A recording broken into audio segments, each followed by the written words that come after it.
안녕하세요.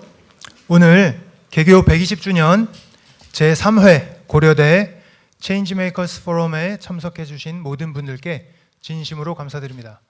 제가 이 장소에서 수많은 행사를 치러봤지만 오늘처럼 많은 학생들, 그 다음에 내외 귀빈 여러분이 참석해 주신 적은 처음인 것 같습니다. 여기 이 회의실을 가득 채우고 있는 생체 탄소의 양이 오늘의 열기를 실감할 수 있게 합니다. 아주 성공적인 행사가 진행이 될 것으로 믿어 의심치 않습니다. 저는 오늘 체인지메이커스 포럼 4회를 맡은 지속가능원 차장 남상헌입니다. 자, 포럼 진행에 앞서서 부탁의 말씀과 몇 가지 안내 사항을 전달을 드리도록 하겠습니다. 원활한 행사 진행을 위해서 갖고 계신 핸드폰은 진동 또는 무음으로 전환을 하시거나 잠시 꺼두셔도 좋겠습니다. 그리고 금일 포럼은 오후 5시 지금 시작해서 19시경 약 2시간 동안 진행된 후에 종료가 될 예정입니다.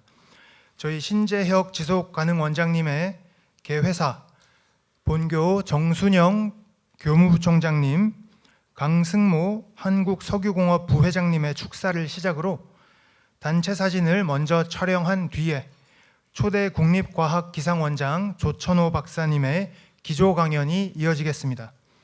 이후에 6개 팀의 체인지메이커스 발표가 이어질 예정입니다. 발표가 끝나면 10분 정도 심사 과정을 거친 후에 지속가능원 신재혁 원장님의 시상으로 오늘 행사는 마무리됩니다. 참고로 최우수상 1팀, 우수상 2팀, 장려상 3팀으로 모든 팀에게 시상하며 최우수상은 150만 원, 우수상 100만 원, 장려상 50만 원 상금으로 전달 드릴 예정입니다. 그리고 만족도 조사를 하신 분들에 한해서 커피 기프티콘을 증정해 드릴 예정이오니 끝까지 적극적인 참여를 부탁드리도록 하겠습니다. 지금부터 개교 120주년 기념 제3회 고려대 체인지메이커스 포럼을 시작하겠습니다. 이 자리를 빛내기 위해 참석해 주신 내외 귀빈을 먼저 소개해 드리겠습니다. 귀빈분들께서 일어나 인사를 하실 때 장내에 계신 모든 분들께서는 큰 박수로 환영을 부탁드리겠습니다. 먼저 고려대학교 정순영 교무부총장님께서 참석해 주셨습니다.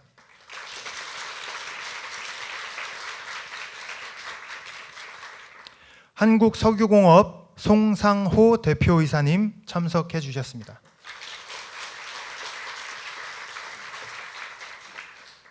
한국석유공업 김지수 이사님 참석해 주셨습니다. 자, 본교 유승원 경영전략실장님 참석해 주셨습니다. 자, 중앙대학교 김정인 명예교수님 참석해 주셨습니다. 교통 등의 문제로 잠깐 늦어지고 계신 것 같습니다. 오시는 대로 다시 소개를 올리도록 하겠습니다. 사단법인 점프 이의헌 총괄님 도 곧 오실 예정입니다. 따로 인사를 올리도록 하겠습니다. 한국석유공업 정희성 팀장님 참석해 주셨습니다.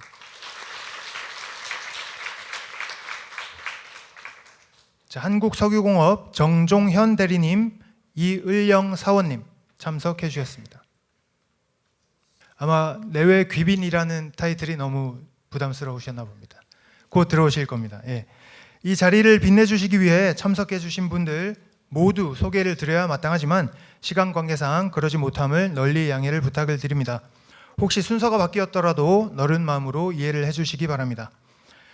자, 본 행사의 주최자이신 신재혁 지속가능원장님께서 개회사를 해주시겠습니다. 뜨거운 박수 부탁드립니다.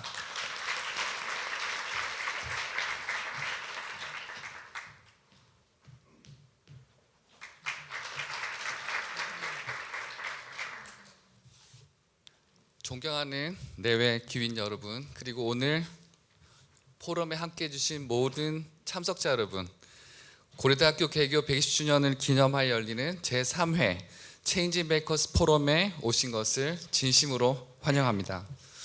작년 5월과 11월에 열린 1회, 2회 포럼에서 보여주신 뜨거운 관심과 지지를 바탕으로 오늘 이 자리는 우리 학생들이 지역사회 문제를 창의적이고 실질적으로 해결하기 위해 진행한 다양한 프로젝트들을 다시 한번 공유하게 됐습니다.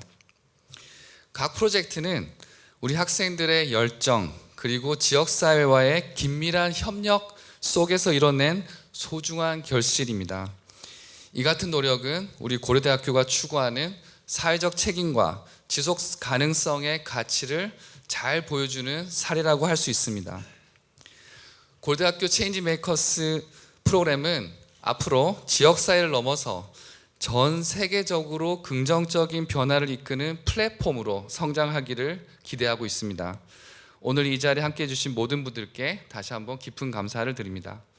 특히 체인지 메이커스 학생들의 활동과 오늘 포럼이 가능하도록 물심양면 아낌없는 지원을 보내주신 KP 한국석유공업 강승모 부회장님과 송상호 대표님 그리고 임직원 여러분들께 이 자리를 빌어 깊은 감사의 말씀을 드립니다.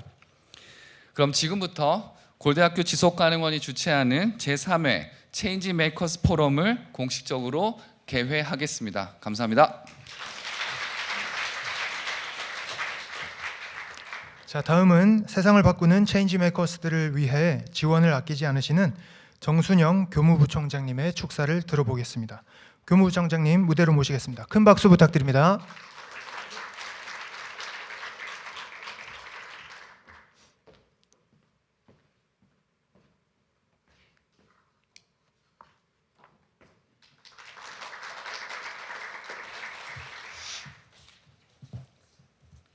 예, 안녕하십니까. 고려대학교 교무부총장 정순영입니다.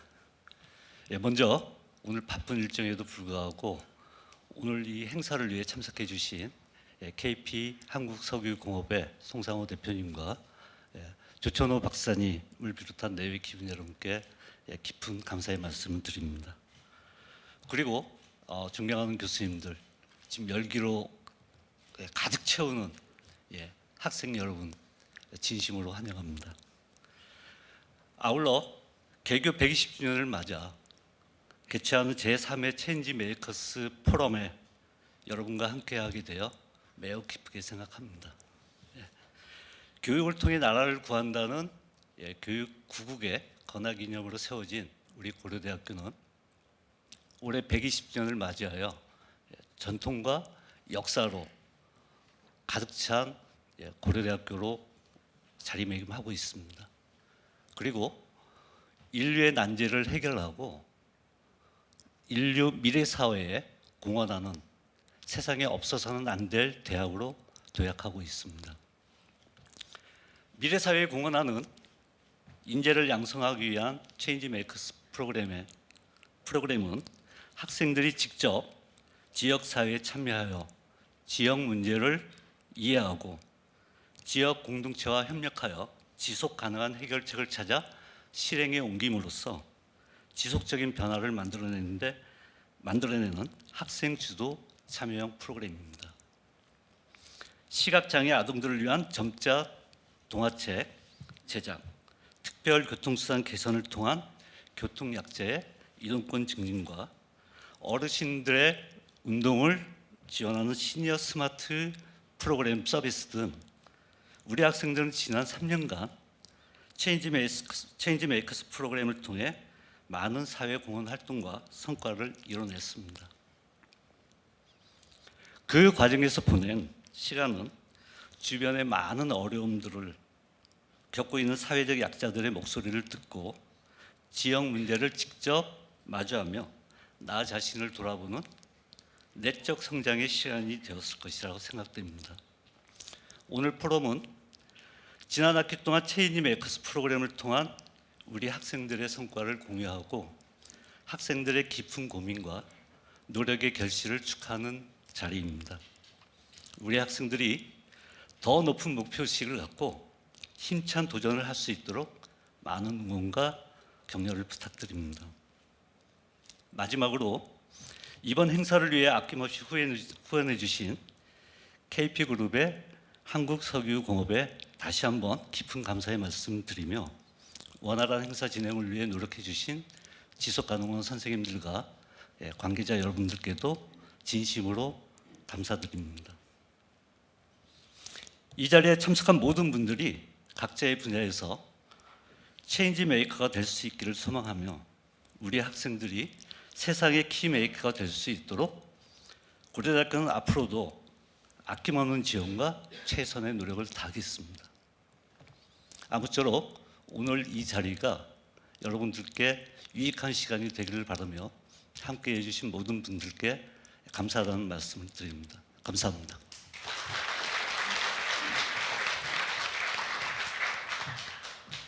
자, 다음으로 항상 물심양면으로 우리 체인지 메이커스 프로그램을 후원해 주시는 한국석유공업 강승모 부회장님의 축사를 송상호 대표이사님께서 대독해 주시겠습니다.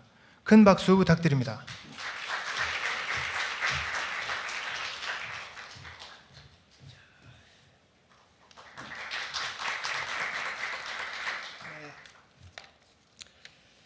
어쨌든 여러분 만나 뵈서 반갑습니다. 저는 고대 화학공학과 80학번이고요. 다시 이렇게 학교에 와서 후배들 만나서 아주 즐거운 날입니다.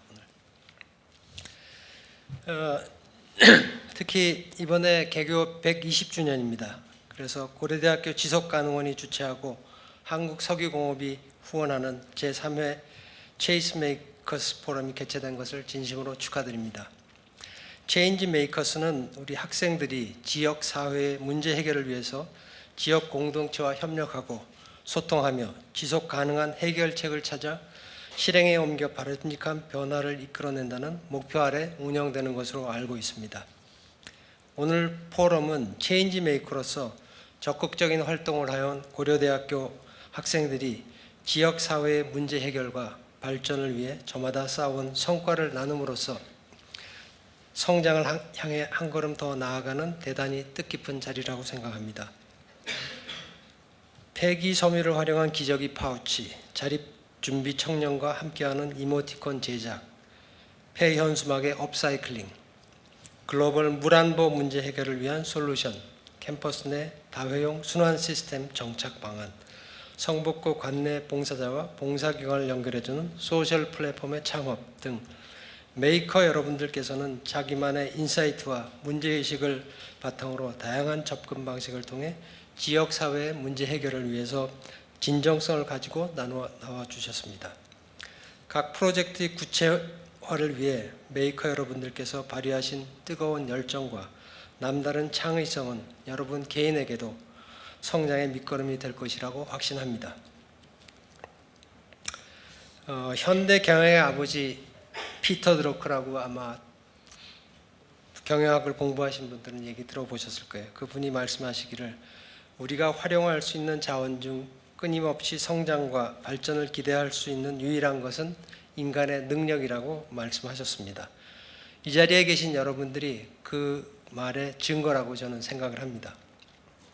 앞으로도 고려대학교 체인지 메이커스의 활동이 지속되어서 더 많은 변화와 혁신을 이끌어 가기를 기대합니다. 오늘 이 자리에 함께 하신 모든 분들의 건승을 기원합니다. 감사합니다. 자, 귀한 시간 마련하셔서 참석해 주신 송상호 대표이사님께 다시 한번 큰 박수 부탁드립니다.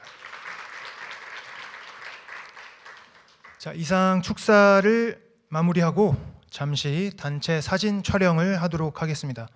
내외 귀빈 여러분들께서는 단상 아래 도열해 주시기 바라며 체인지 메이커스 발표자를 포함한 6개 팀 전원은 단상 위로 올라와 주시기 바랍니다. 자, 화이팅 하고 한번 다시 찍어 보겠습니다. 화이팅. 하나, 둘, 셋. 화이팅.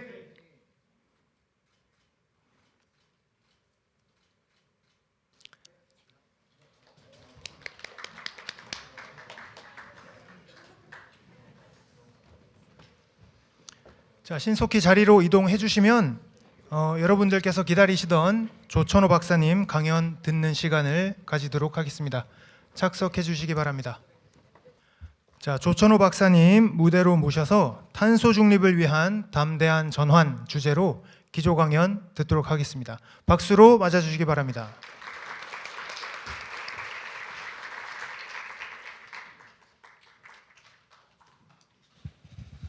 네, 반갑습니다. 저는 조천호라고 하고요.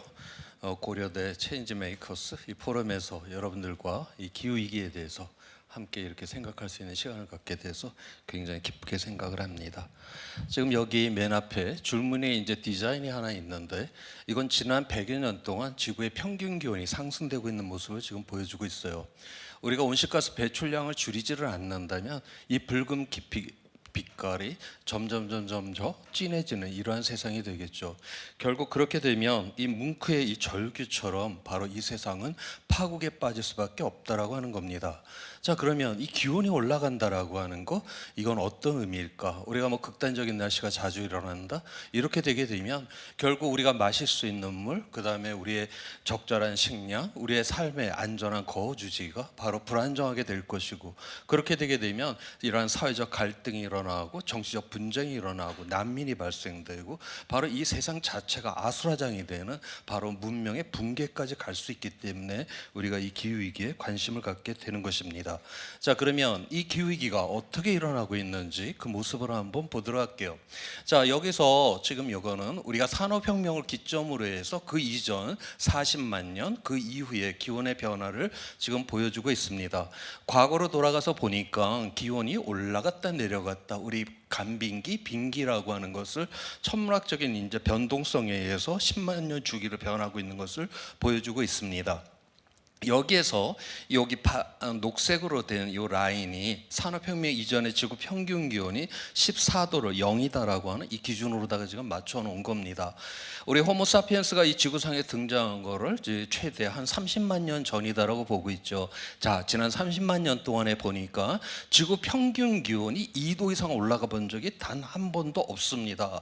우리가 2015년에 유엔에서 파리기후 협정을 통해서 지구 평균 기온 상승을 2도 이내로 막기로 했죠. 만약 이 2도 이상 상승된다, 우리 인류는 단 한 번도 그러한 기후적 환경 조건에서 살아본 적이 없는 그러한 미지의 세계로 진입하게 된다는 걸 의미합니다.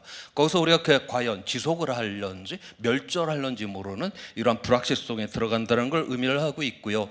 그 다음에 여기 우리가 빙하기라고 하는 이 빙기 때 기온이 얼마나 떨어졌냐, 지금보다 평균 기온이 5도가 떨어졌던 게 바로 빙하기다라고 하는 것이죠.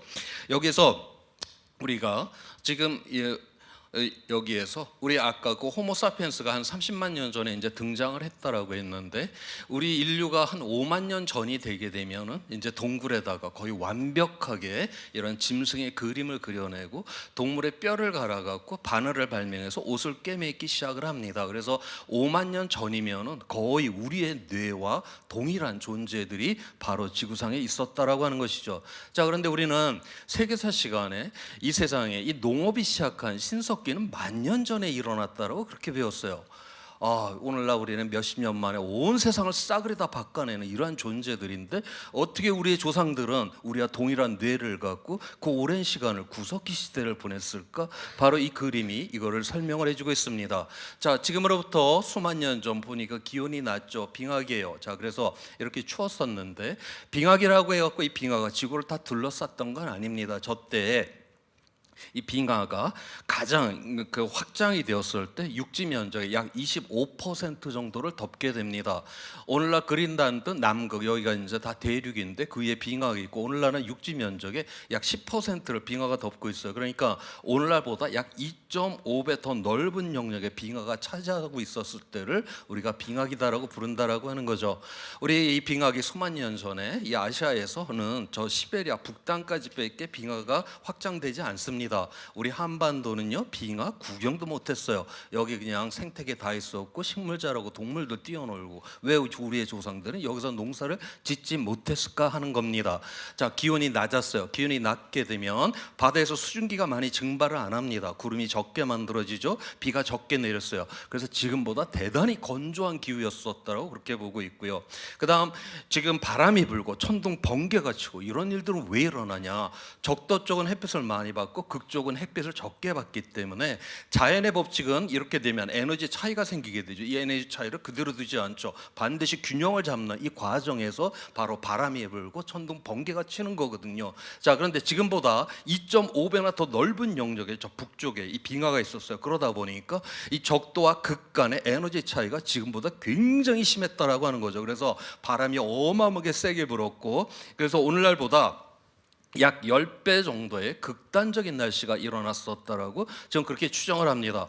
대한민국에서 가장 극단적인 날씨면 태풍인데, 태풍이 하나 우리 평지들을 쓸고 지나간다? 그럼 벼세우기를 해갖고 한 해 추수가 겨우겨우 가능해요. 근데 매년 태풍이 10개씩 때 우리 평야들을 쓸고 지나간다? 누가 농사를 짓겠습니까? 그렇게 허리 아프게 농사를 지어놨더니 나달이 서너 개밖에 안 달린다? 인간은 결코 그러한 전망 속에서는 농업을 하지 않는다라고 하는 것이죠. 그래서 바로 구석기 시절의 생존 방식, 수렵, 채집이라고 하는 그 생존 방식으로 살 수밖에 없었다라고 하는 겁니다. 2만 년 전부터 다시 천문학적인 조건이 변하면서 기온이 쫙 올라갔어요. 그래서 지금으로부터 12,000년 전을 보니까 기온이 많이 올라갔죠. 자, 여기서 기온이 올라갔다보다 더 중요한 건 기온이 안정화가 되었다라고 하는 겁니다.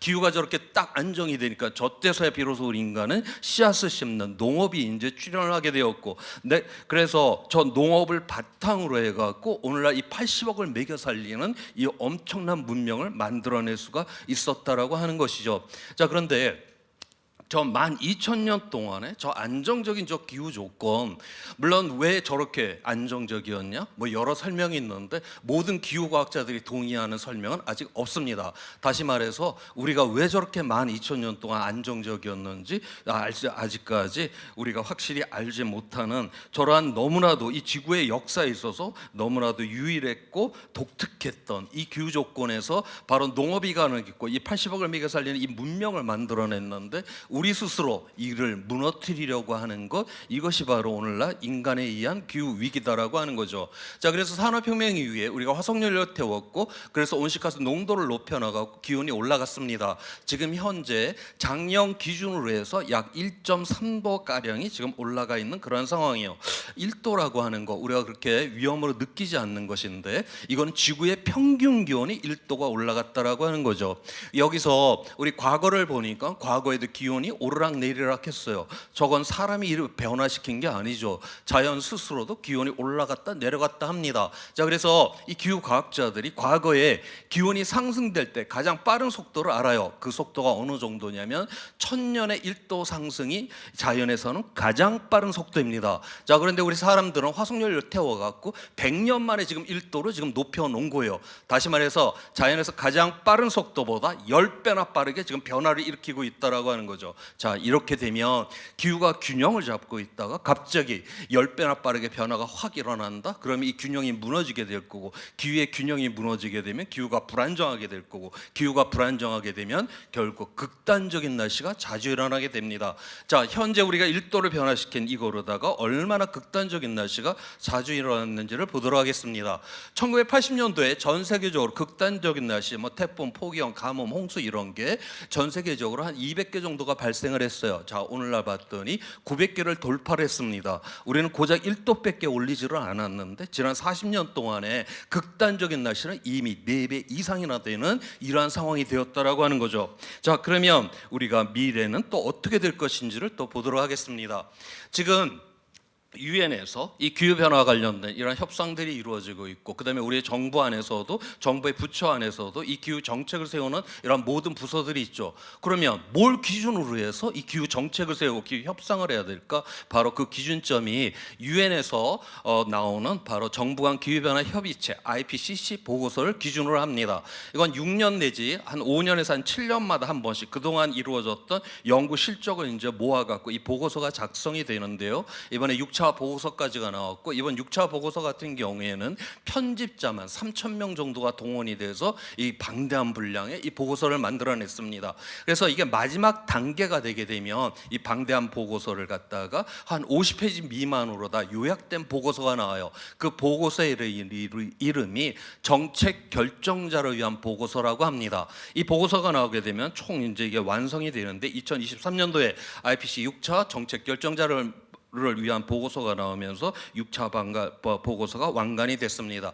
바로 그 정책 결정자 그 보고서의 첫 번째 있는 그 그림입니다. 다시 말해서 이 그림은 과학자들이 보려고 만든 그림이 아니에요. 이거는 바로 기후변화 협상을 해야 되고 기후변화 정책을 세워야 되고 기후위기에 관심 있는 사람들이 이해를 해야 될 필요가 있는 그림이기도 합니다. 1900년에서 2100년까지 지구 평균 기온을 보여주고 있는데 이번에 IPCC 6차 보고서에서는 2020년도까지 관측 자료를 분석을 했고요. 2020년 기준으로 우리 인간들은 1.1도를 상승을 했습니다. 자, 2100년 미래를 보니까 미래 기후는 하나가 아니라 여러 개로 나옵니다. 왜 저게 여러 개로 나올까? 아까 앞에서 우리 인간은 이미 자연에서 가장 빠른 기온 상승 속도보다 10배나 빠르게 변화를 일으킨다라고 했어요. 자, 이제 미래 기후는 자연이 결정 못합니다. 온실가스를 배출하느냐에 따라서 미래 기후가 결정난다라고 하는 거예요. 자, 그런데 우리가 2100년까지 우리 인간들이 어떤 세상을 만들런지 이게 너무나 불확실한 거예요. 그래서 아마도 이런 세상을 만들지 않을까? 이런 세상, 저런 세상. 우리가 이 각각을 시나리오라고 불러요. 이 각 시나리오에 따라서 뭐 사회적인 거, 인구가 어떻게 될 것이며 빈곤율이 어떻게 될 것이며 뭐 이러한 것들, 그 다음에 그 경제적인 거, 경제 성장률이라든가 산업의 구조라든가 재생에너지 비율이라든가 이런 것들을 다 계산을 하게 되면 그 각각 시나리오에 따라 온실가스 배출량이 계산이 돼서 나오게 됩니다. 바로 온실가스 배출량을 갖고 바로 기후과학자들이 미래의 기후를 예측을 해놓은 거예요. 여기서 SFP1이 미래 지속 가능한 미래 시나리오를 이제 의미를 하는데 2100년까지 1.5도나 2도를 막아야지만이 우리에겐 지속 가능성이 있다라고 하는 거고요. 저게 0에서 출발하는 게 아니죠. 우리는 이미 1.1도, 지금은 거의 1.3도까지 올렸다. 그만큼 우리에게는 지속 가능성의 이 폭이 지금 좁혀져 있다라고 하는 것을 여기서 이야기를 해주고 있어요. 이렇게 기온이 상승되고 있는 이 모습에 대해서 안토니오 구테우스 유엔 사무총장은 우리는 기후 지옥을 향한 고속도로에서 가속 페달을 밟고 있는 중이다라는 이러한 표현을 했습니다. 우리가 도로에서 50km로 달리다가 60, 70으로 달린다. 위험이 확 커졌다는 걸 잘 인지를 못합니다. 지금까지 우리가 0.5도, 0.6도 해서 지금 1.1도, 1.2도 뭐 이렇게 기온이 상승됐어요. 지금까지는 점진적으로 이렇게 변화가 됐다. 앞으로도 그러면 점진적으로 이렇게 기후 변화가 일어날 것이냐? 앞으로는 그렇지 않을 겁니다. 우리는 이미 고속도로에서 제한 속도를 넘어서기 시작을 하면 그 위험이 갑자기 이렇게 커지기 시작을 하잖아요. 그래서 지금 우리는 제한 속도를 이제 넘는 수준까지 왔다. 지금부터는 0.1도, 0.1도 상승될 때마다 바로 기후위기가 점점 더 자주, 점점 더 강하게, 점점 더 길게, 점점 더 명백하게 우리 앞에 드러나는 이러한 세상으로 진입하게 될 거다라고 하는 것이에요. 여기서 그래서 1.5도를 막았다, 2도를 막았다. 이게 지금보다 기후 조건이 좋냐? 결코 아닙니다. 고속도로에서 150km 밟고 간다는 걸 의미를 하고요. 2도는 고속도로에서 200km를 밟고 간다는 걸 의미를 해요. 지금보다 극단적인 날씨는 훨씬 더 많이 일어날 겁니다. 그래도 이 세상은 무너지지 않을 거야. 그래서 지속 가능한 것이지 기후 조건이 좋다라는 건 결코 아니다라고 하는 것이죠. 자, 그 다음에 이 그림에서 또 하나를 지금 설명하고 있는 게 뭐냐면 1950년에 태어난 사람은 10년마다 0.12도의 기온 상승을 경험했어요. 1980년에 태어난 사람은 10년마다 0.19도의 기온 상승을 경험했고요. 오늘날 기성세대가 이 기후위기를 막지를 않는다라고 하면 이제 나이가 어리면 어릴수록 미래 세대일수록 이 기후위기가 점점 더 강한 그런 위험 속에 들어가게 될 거다라고 하는 거죠. 대한민국이 봄철이 되면 이 미세먼지 때문에 많은 고통을 받는데 이 미세먼지는 화학적으로 불안정합니다. 그래서 나와갖고 얘는 배출을 해놓으면 햇빛하고 반응을 해서 하루 이틀 만에 대부분이 다 사라져 버립니다.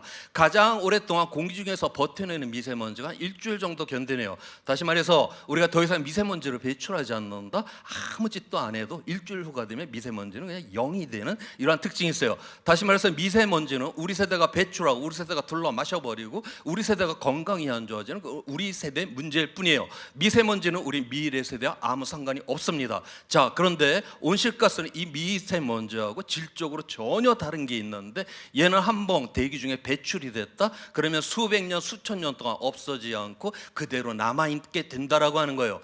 오늘날 기성세대는 화석연료를 태워서 대단한 편익을 누렸습니다. 있습니다. 그 결과로 나온 이 온실가스는 차곡차곡 누적이 돼갖고 결국 미래 세대한테 던져지게 된다라고 하는 거고, 미래 세대는 화석연료를 태운 이러한 편익은 하나도 없이 앞 세대가 배출해놓은 이러한 온실가스로 인한 그 모든 위험을 갖다 감당하고 처리를 해야 되는 이러한 문제가 있다라고 하는 거예요. 그래서 기성세대가 이 기후위기를 막지 않는다라고 하는 거는 바로 세대 간의 정의롭지 않다라고 하는 이 문제를 이번에 IPCC 6차 정책 결정자를 위한 이 보고서에서 첫 번째로 이 문제를 지적을 하고 있습니다.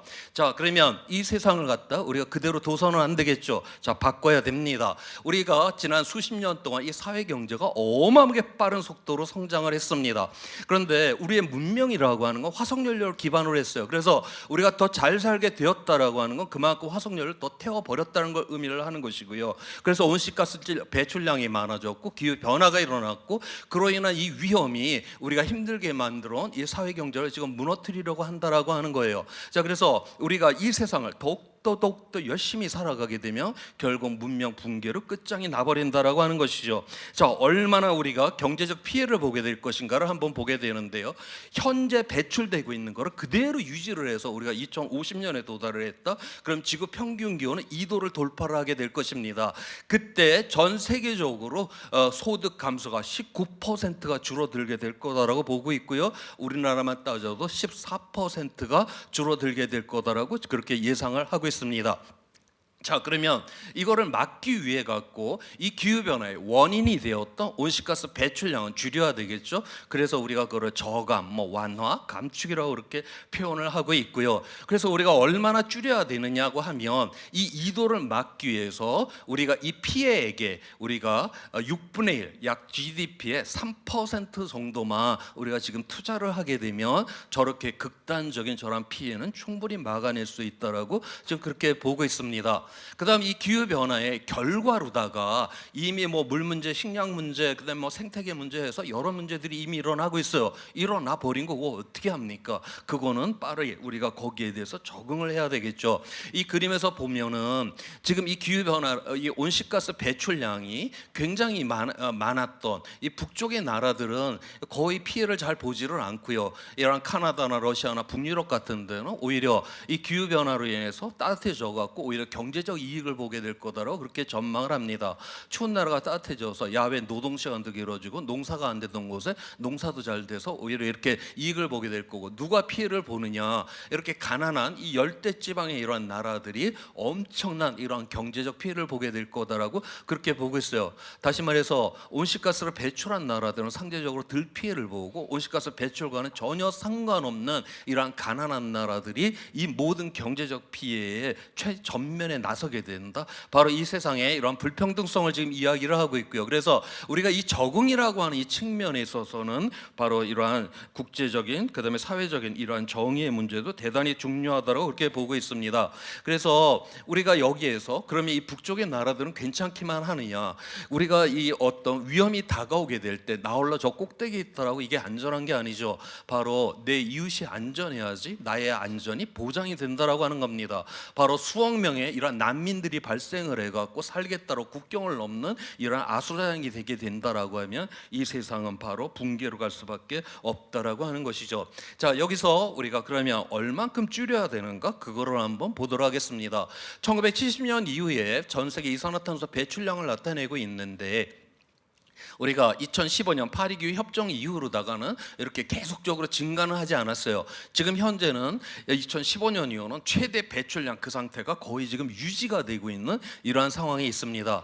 우리가 1.5도를 막기 위해서 2050년 탄소 중립에 도달을 하려고 하면 이 노란색 라인을 따라 갖고 이제 와야 되는데요. 우리가 파리기후 협정을 이제 하게 되면 각 나라는 앞으로 이 기후위기를 막기 위해서 얼만큼 온실가스를 줄이겠다라고 국제적 약속을 하게끔 돼 있습니다. 자, 그 약속된 것을 100% 다 지킨다라고 하게 되면 바로 이 2050년 탄소 중립에 가는 것이 아니라 이 빨간색 라인을 따라서 줄어들게 될 거다라고 보고 있어요. 저 경우에는 지구 평균 기온이 약 2.5도까지 올라가게 될 거다라고 보고 있고요. 이거는 국제적으로 약속한 것이고요. 실제 각 나라가 정책으로 하고 있는 양은 지금 요 파란색 라인을 따라서 줄어들고 있다라고 하는 겁니다. 그래도 그동안 그래도 하나 희망이 있었던 건 2020 2021년도, 2022년도, 2023년도 매년 조금씩 계속 저게 줄어들었어요. 그래서 이런 추세로 계속 가면 그래도 우리가 이 파리 협정 이거는 좀 달성할 수 있는 거 아니야? 이렇게 지금 보았는데 아시다시피 이제 기후 변화를 부정하는 트럼프 대통령의 이제 등장으로 인해 갖고 이것이 더 이상 이제 팍팍 줄어드는 거는 어려운 상황이 되지 않나? 지금 이렇게 전망들을 하고 있습니다. 자, 여기서 그러면 미국은 이 트럼프 기후 변화를 부정하는 트럼프 대통령이 등장을 했으니까 온실가스 배출량이 팍팍팍 늘어날 거냐? 지금 이게 2005년도에 미국 온실가스 배출량이 최대치였습니다. 그 뒤로 이제 계속 좀 줄고 있는데 석탄 발전에 의한 그 석탄 발전 그게 그 전기에서 차지하는 비중이 이렇게 지금 줄고 있고요. 여기 하얀색 라인은 풍력하고 태양광이 쭉 늘고 있어요. 최근 들어와서 이제 미국에서는 생산량으로다가 풍력과 태양광이 석탄 발전량을 넘어서는 이러한 수준이 되었고요. 트럼프 일기 시절에도 보면 석탄 발전소는 계속 줄고 이 재생에너지 쪽은 계속 늘어났던 이 추세. 그래서 이건 트럼프 대통령의 2기 시절이라 해도 이러한 추세는 바꾸기 대단히 어려울 것이더라고 그렇게 전망을 하고 있습니다. 자, 그러면 우리가 2050년 탄소 중립에 도달을 해야 된다. 이게 바로 유엔의 목표이고 우리 정부의 목표이기도 하는데, 근데 초반에는 굉장히 빠르게 이제 줄여야 됩니다. 처음에는 뭐든지 하게 되면 효과가 빨리 나니까요. 자, 그래서 우리가 앞으로 10년 이내에 지금 현재 배출되는 거를 갖다가 절반을 줄이라고 하는 것도 바로 파리 기후 협정에서 우리에게 이야기를 하고 있는 것입니다. 자, 그러면 과연 우리가 현재 배출되는 거를 이제 앞으로 10년에 과연 그렇게 할 수 있을까? IPCC 6차 보고서에서는 현재 우리 인간이 갖고 있는 이런 기술적 능력으로 각 부분별로 얼마나 이산화탄소를 줄일 수가 있는지 계산 다 해놨습니다. 그 다음에 여기 칼라로 표시가 된 거는 그거를 줄이게 될 때 바로 비용을 의미를 해요. 파란색은 투자를 하게 되면 이윤이 날 것이고 빨간색이 진하면 진할수록 비용이 많이 든다는 걸 의미를 합니다. 자, 여기서 이산화탄소 1톤을 줄일 때 $100 미만의 기술만을 갖고서 앞으로 10년 이내 줄일 수 있는 양을 다 더해 봤더니 우리는 지금 현재 배출되는 양을 절반을 갖다 줄일 수가 있다라는 이러한 자료를 제시를 했어요. IPCC 6차 보고서에 있는 그 문장 그대로입니다. 기술적으로 실행이 가능하고 점점 더 비용이 효율적이며 시민의 지지를 받는 기후위기 대응 기술이 있다라고 그렇게 선언하고 있어요. 다시 말해서 IPCC는 돈이 없고 우리가 기술이 없어서 이 기후위기를 대응 못하는 건 결코 아니다라고 그렇게 이야기를 하는 거죠. 지금 그런데 이거는 지금 현재 있는 시스템으로 되는 게 아니라 현재 있는 시스템을 갖다 다 이렇게 바꿔내야지만이 우리가 전환을 해내야지만이 바로 일 수가 있다. 바로 우리 인류가 이러한 전환을 하냐 안 하냐의 문제이지 돈과 기술의 문제는 아니다라고 하는 것입니다.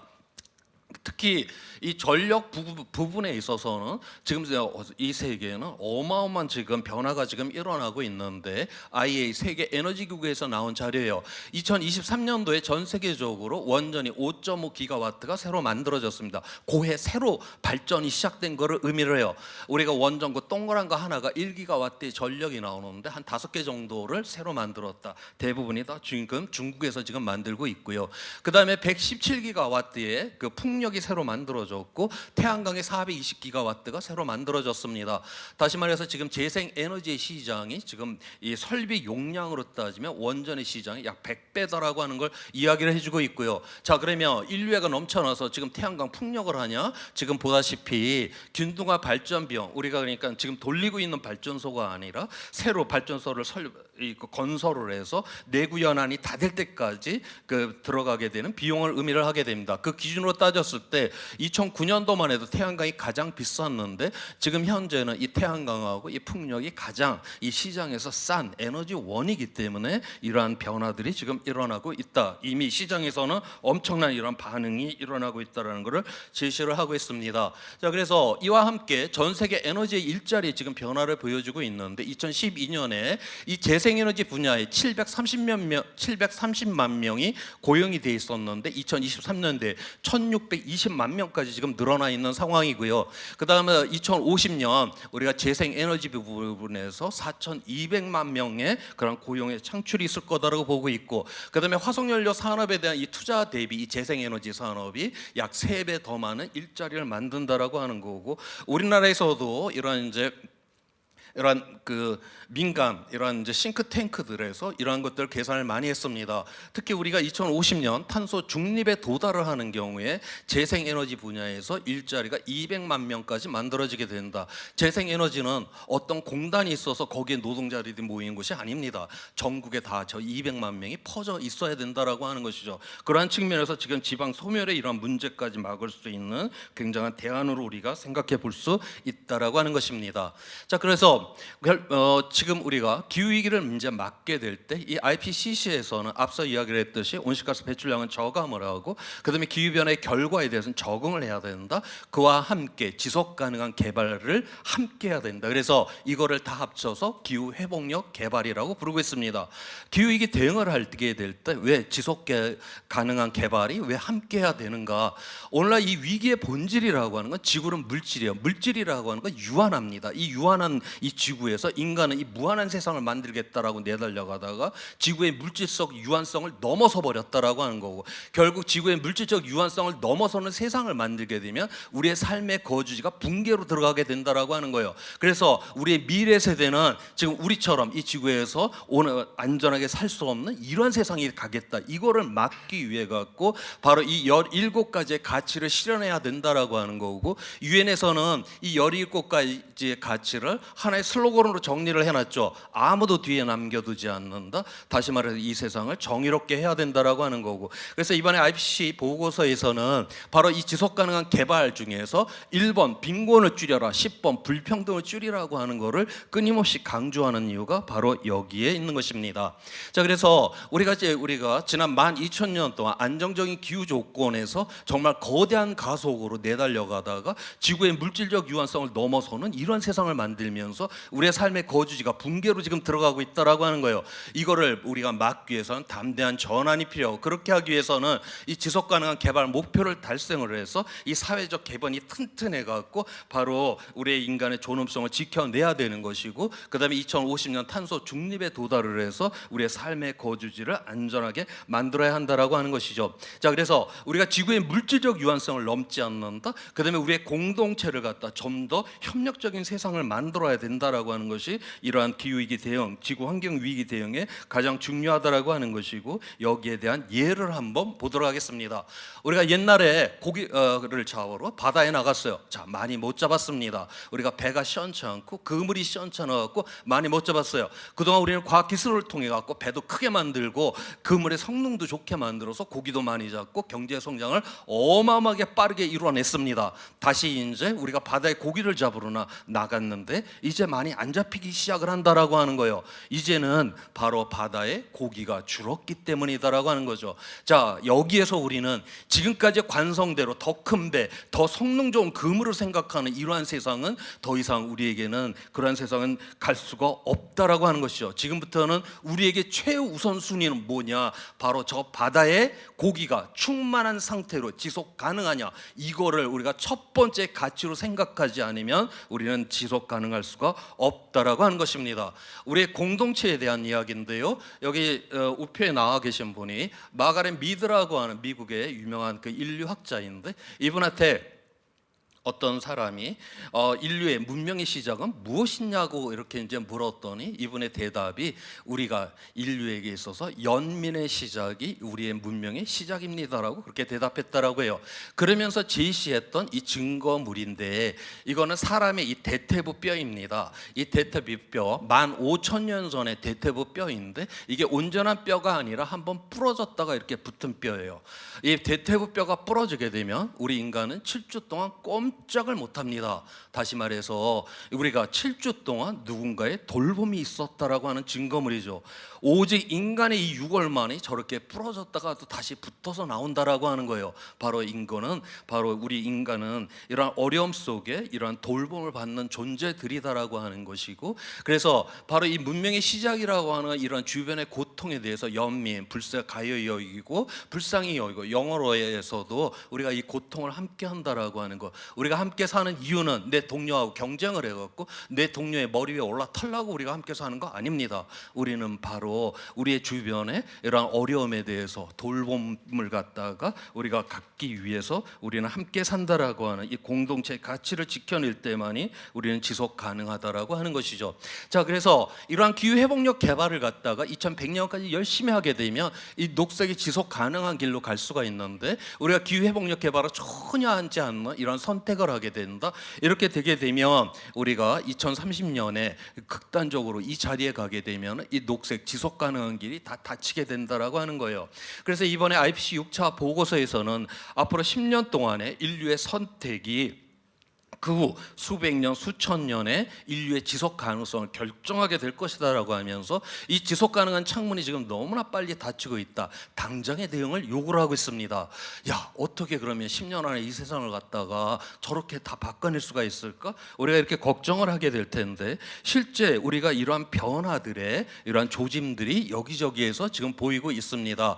그 하나의 예인데요. 1954년도에 처음 태양광이 설치가 됐습니다. 그 68년 동안 1테라와트의 태양광이 설치가 됐었어요. 자, 그런데 그게 68년, 2022년도가 1테라와트인데 2023년도, 2024년도 단 2해 만에 1테라와트의 이 전력이 그만큼 더 만들어졌다라고 하는 거죠. 그래서 지금 이 재생 에너지 쪽에 있어서는 거의 혁명적인 이러한 변화들이 한 해 한 해 지금 일어나고 있는 이러한 상황이고요. 그다음 여기서 우리가 아까 앞에서 제가 GDP의 3%로 이제 투자를 하게 되면 기후 위기를 막을 수가 있는데, 우리가 지금 아무것도 안 하고 있느냐? 그렇지 않습니다. 지금 전 세계적으로 GDP의 약 1.9%를 쓰고 있다. 그래서 지금 쓰고 있는 거에 좀 더 우리가 더 투자를 하고 방향을 좀 바꾸고 하게 되면 우리가 이 기후 위기는 막아낼 수 있는 충분한 그런 돈이 있다라고 하는 거예요. 지금 현재 전 세계에 이 국방비로다가 지금 2.2% GDP를 지금 사용을 하고 있습니다. 나라를 지키는 거 대단히 중요하죠. 그렇지만 이 나라도 지구가 멀쩡해야지 이 나라를 지켜야 되는 거 아닙니까?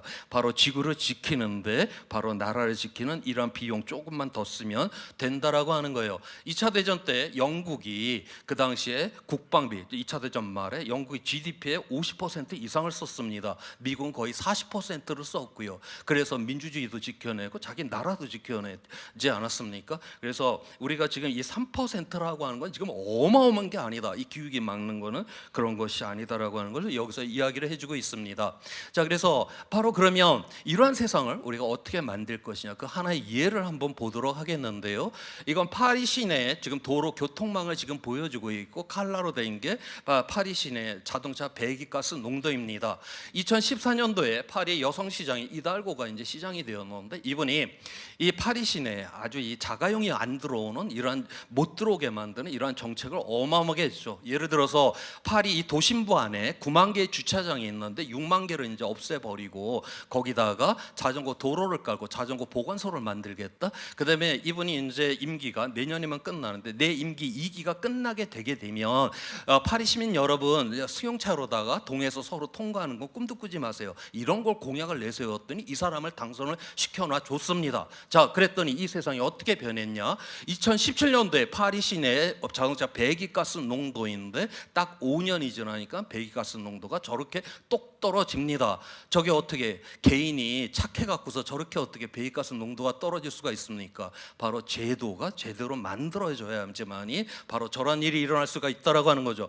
우리의 역사 속에서 모든 사람이 선해져 갖고 세상이 좋아졌더라, 이런 세상은 없습니다. 그러한 선한 사람들이 제도를 만들어내 갖고 조금씩 전진해 온 것이 바로 인간의 역사다라고 하는 것이고요.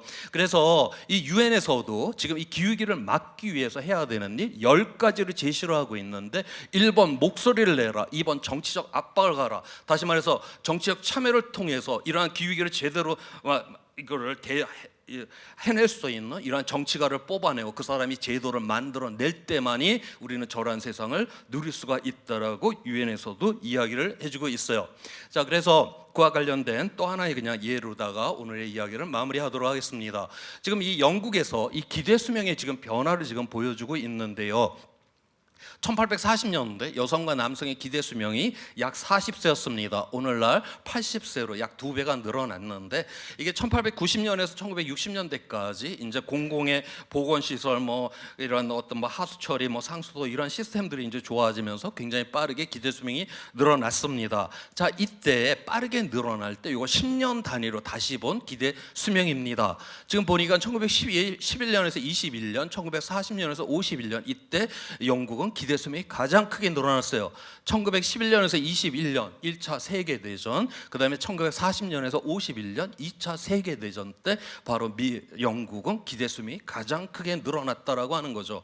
이 전쟁이라고 하는 이 위기 속에서 바로 영국의 시민들은 나의 나라를, 나의 조국을 지켜야 된다라고 하는 거. 그래서 이 나눔의 문화라든가 이 공공성이 최대치로 이르게 됩니다. 그렇게 되게 되면서 결국 이 사회적 가치까지 올라갔다라고 하는 것이죠. 바로 이 기후 위기다라고 하는 거는 바로 여기서 단순하게 우리가 막아낸다 수준이 아니라 바로 이거를 막는 이 과정에서 이거는 우리가 각자 도생으로 이 기후 위기를 갖다 막을 수 있는 게 아닙니다. 좀 더 나은 세상을 만들어내야지만이 우리는 기후 위기를 막는 것이고 바로 이거를 통해서 우리의 사회, 우리의 공동체가 더 나은 지속 가능한 세상을 만들어낼 수 있다. 그래서 기후 위기를 막는 거는 바로 더 나은 세상을 향해서 간다라고 하는 것을 여기서 의미를 해주고 있습니다. 오늘 이야기 이제 마무리인데요. 아까 앞에서 제가 IPC 6차 정책 결정자를 위한 보고서 이야기를 했는데 그 정책 결정자를 위한 보고서에 지금 표지를 지금 보여드리고 있습니다. 이 표지의 사진이 바로 대한민국 사진이 이번에 6차 보고서에 표지를 장식을 했어요. 이 사진의 제목이 이 사진은 전라남도 구례 쪽 지리산 쪽에서 이제 찍은 사진이라고 하는데요. 사진의 제목이 새벽을 여는 안개입니다. 새벽에 사진을 찍어갖고 안개가 껴 있어갖고요. 지금 우리가 가고자 하는 이 길이 뭔가 지금 흐릿한 이러한 모습을 보여주고 있어요.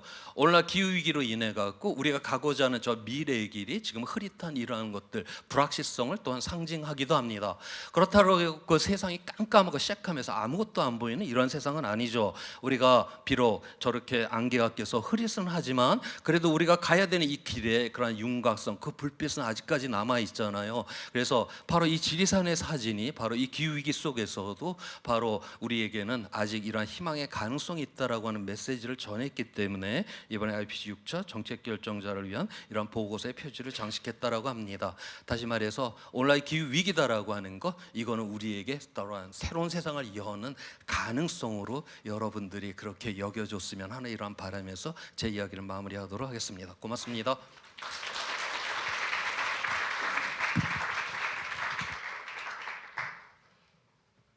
아주 섬뜩하고도 유익한 박사님의 강의였습니다. 다시 한번 조천호 박사님께 뜨거운 박수 부탁드리겠습니다. 자, 저희가 뭐 각자 자리에서 변화를 조금이나마 만들어낸다면 아직은 늦지 않았다고 저는 믿습니다. 자, 다음으로 저희 체인지메이커스들의 본 발표를 시작을 해야 되는데요. 그에 앞서서 하나 안내 말씀을 드리도록 하겠습니다. 지금 입장하실 때 QR코드 찍고 성심당 순수 마들렌 다 받으셨죠? 못 받으신 학생들도 계실 거예요. 손 한번 들어봐 주시겠어요? 그렇습니다. 저희가 이렇게 많은 인원이 오실지 예상을 못하고 순수 마들렌을 지속 가능한 상태로 보관하지 못했어요. 그분들께는 양해 말씀을 드리고 이렇게 소중한 시간 내셔서 와주신 데 대한 보답은 저희가 꼭 드려야 하니까 공지를 저희가 다음 주 중에 할 예정입니다. 못 받으신 분들은 저희 사무실에 오셔서 수령을 할 수 있도록 저희가 주문을 할 예정이니까요. 오늘 못 받으셨다고 해서 너무 낙심하지 마시고 기다렸다 드시면 더 맛있다고 합니다. 자, 6시 10분부터 저희가 본 발표를 진행하기로 예정이 되어 있고요.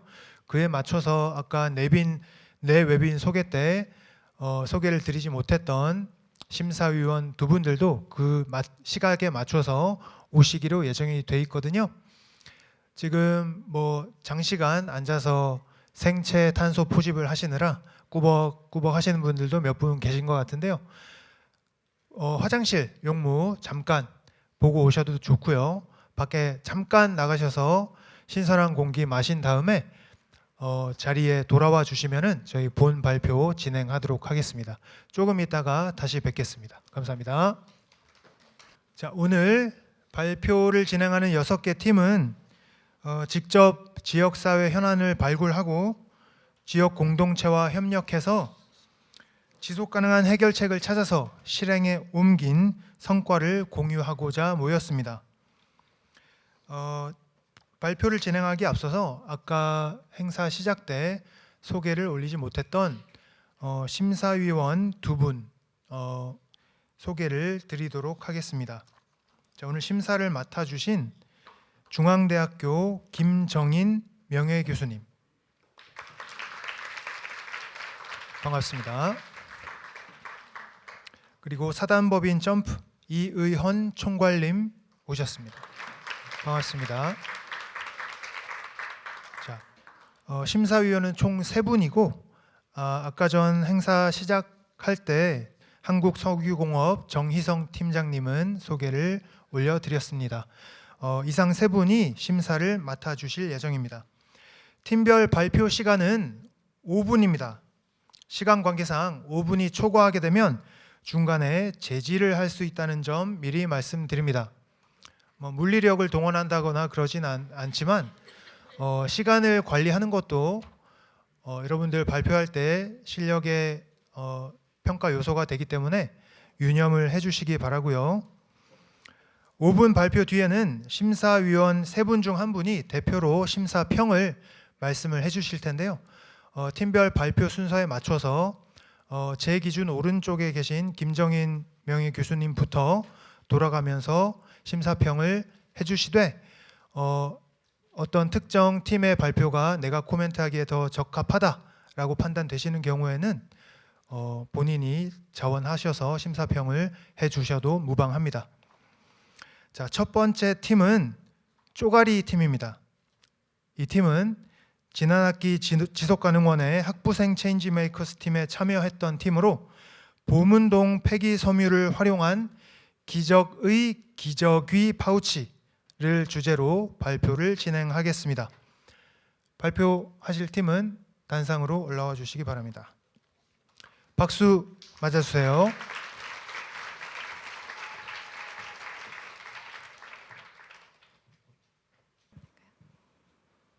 안녕하세요. 저희는 보문동 폐기섬유를 활용한 기적의 기저귀 파우치 활동을 하게 된 쪼가리 팀입니다. 저희가 프로젝트의 핵심 가치는 지속 가능한 순환 경제를 세우는 것, 그리고 이 프로젝트가 우리의 경험에서 그치는 것이 아니라 사회에 필요한 변화를 가져오는 실질적 영향력을 이끌어내자는 거였습니다. 저희는 이 프로젝트를 통해서 섬유 폐기물에 대한 순환 경제를 세움으로써 기후 변화에 대응하고 지역 사회 문제를 해결하고자 했습니다. 또한 로컬한 문제를 로컬하게 해결하는 과정에서 지역 내의 커뮤니케이션을 활성화하려고 했으며 나아가 이 담론 속에 소외 계층을 적극적으로 초대했습니다. 이러한 목표를 배경으로 저희는 약 15kg의 가량의 섬유 폐기물로 100개의 기저귀 파우치를 만들어서 이를 지역의 미혼모 센터에 전달하는 활동을 진행했습니다. 고려대학교 도보 10분 거리에 있는 보문동은 미싱업체가 많습니다. 이곳에서 가공하고 남은 전은 일반 쓰레기로 분류되기 때문에 거리마다 종량제 봉투 가득 폐섬유가 배출되고 있는 사태를 파악했습니다. 재활용이 어려운 합성 섬유라는 점, 그리고 쌓여가는 종량제 봉투가 지역 미관 및 주거 환경에 악영향을 미친다는 문제를 인식하고 이전에 소개드린 저희의 목표를 중심으로 이 문제를 해결할 방안에 대해서 고민했습니다. 계속된 회의 끝에 저희는 일회적 문제를 해결할 것이 아니라 계속해서 발생할 문제를 지속 가능하게 해결하는 것이 중요하다는 것을 파악했습니다. 이에 지속 가능성을 확보하기 위해서는 what, 즉 천을 어떻게 할 것인가를 질문하는 것보다 who, 누구가 이것에 관련되어 있는가를 질문하는 것이 더 효과적일 것이라고 생각했습니다. 즉 이해관계자들의 필요를 엮음으로써 순환 구조를 세우는 것이 지속 가능성을 보장해 줄 수 있음을 이해했습니다. 이에 저희끼리에서의 회의에서 벗어나 많은 이들과 소통을 한 끝에 보문동의 폐섬유가 지속적으로 업사이클링이 필요하다는 것, 그리고 미혼모 센터에서 천 소재 제품들이 지속적으로 필요하다는 것에 연결 지점을 찾을 수 있었습니다. 그래서 천과 관련하여 청년들의 창업을 지원하는 성북 스마트 패션 산업센터와 협업을 함으로써 폐섬유를 지속적으로 제공받고 제품 디자인 방법 및 재봉틀 사용에 대한 교육을 받았습니다. 또한 에런원이라고 하는 미혼모 센터와 소통 끝에 천 소재의 물건을 제공받고 싶다는 의사를 드릴 수 있었습니다. 이에 폐섬유의 소재와 양을 조사한 끝에 같은 소재의 천을 계속 모았습니다. 지속적인 소비재 중 하나인 기저귀 파우치를 만드는 것으로 이제 결정을 짓게 되었습니다. 이후 쪼가리 팀은 재봉틀 사용법을 배우고 바로 파우치 만들기에 들어갔습니다. 저희 팀 중 재봉틀을 다룰 줄 아는 사람은 한 명도 없었습니다.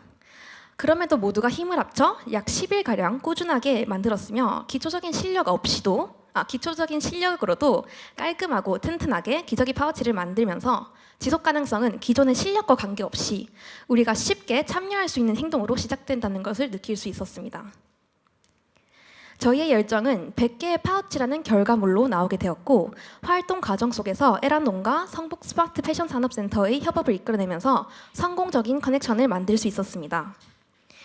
나아가 저희의 스토리가 경제신문 및 지역신문 약 10개에 기재되면서 업사이클링과 폐섬유 문제에 대한 인지도를 높이고 자연스레 저희가 지역 문제를 해결할 방법에 대해서 전달할 수 있었습니다.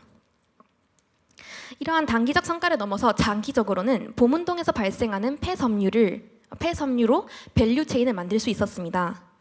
산업센터와 미혼모 센터와 협업하는 과정에서 지역 문제의 가능성을 발견했다는 점, 그리고 문제로 해결했다는 시스템을 성공적으로 도입함으로써 지속적인 문제를 해결할 수 있는 방안을 찾을 수 있었습니다.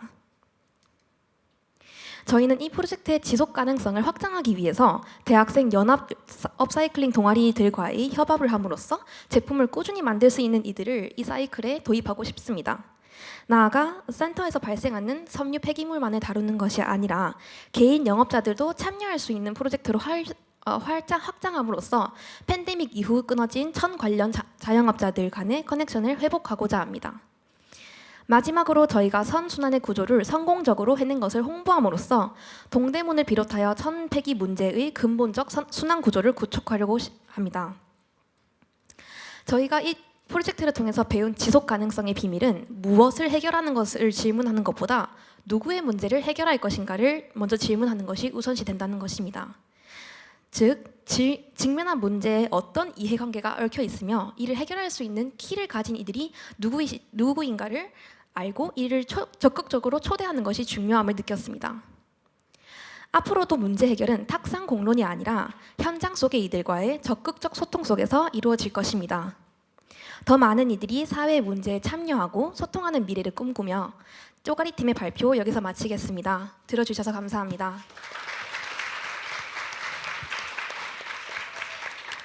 시간도 거의 정확하게 맞춘 연습량이 보이는 발표였습니다. 심사위원회 심사평을 들어보도록 하겠습니다. 에 대한 부분들이 특히 와닿았고 방금 말씀하셨던 what보다는 who를 한다는 것에 대한 생각의 전환 이런 부분들은 좋았고 아쉬움은 기존의 파우치의 업사이클보다는 조금 더 다양하게 감으로써 장기적으로 여기에도 써놨지만 장기적으로 대학과 또 그리고 성북구와 그리고 다른 폐섬유에 대한 업사이클링을 통해서 수익성까지도 창출될 수 있는 여지가 저는 그래도 보인다라는 점에서 좀 다양성한 제품의 구성들이 지속적으로 되면은 좋겠다. 그러면은 지역사회와 대학과 학생들이 같이 하는 좋은 모델이 될 수 있을 거라고 봅니다. 네, 수고하셨습니다. 감사합니다. 네, 앞으로 쪼가리 팀이 더 큰 프로젝트를 수행할 수 있도록 소중한 말씀 주신 김장현 교수님 감사합니다. 자, 두 번째 팀은 클로즈업 팀입니다. 주제가 흥미로운데요. 자립 준비 청년과 함께하는 이모티콘 만들기에 대해서 발표를 하도록 하겠습니다. 박수로 맞아주세요.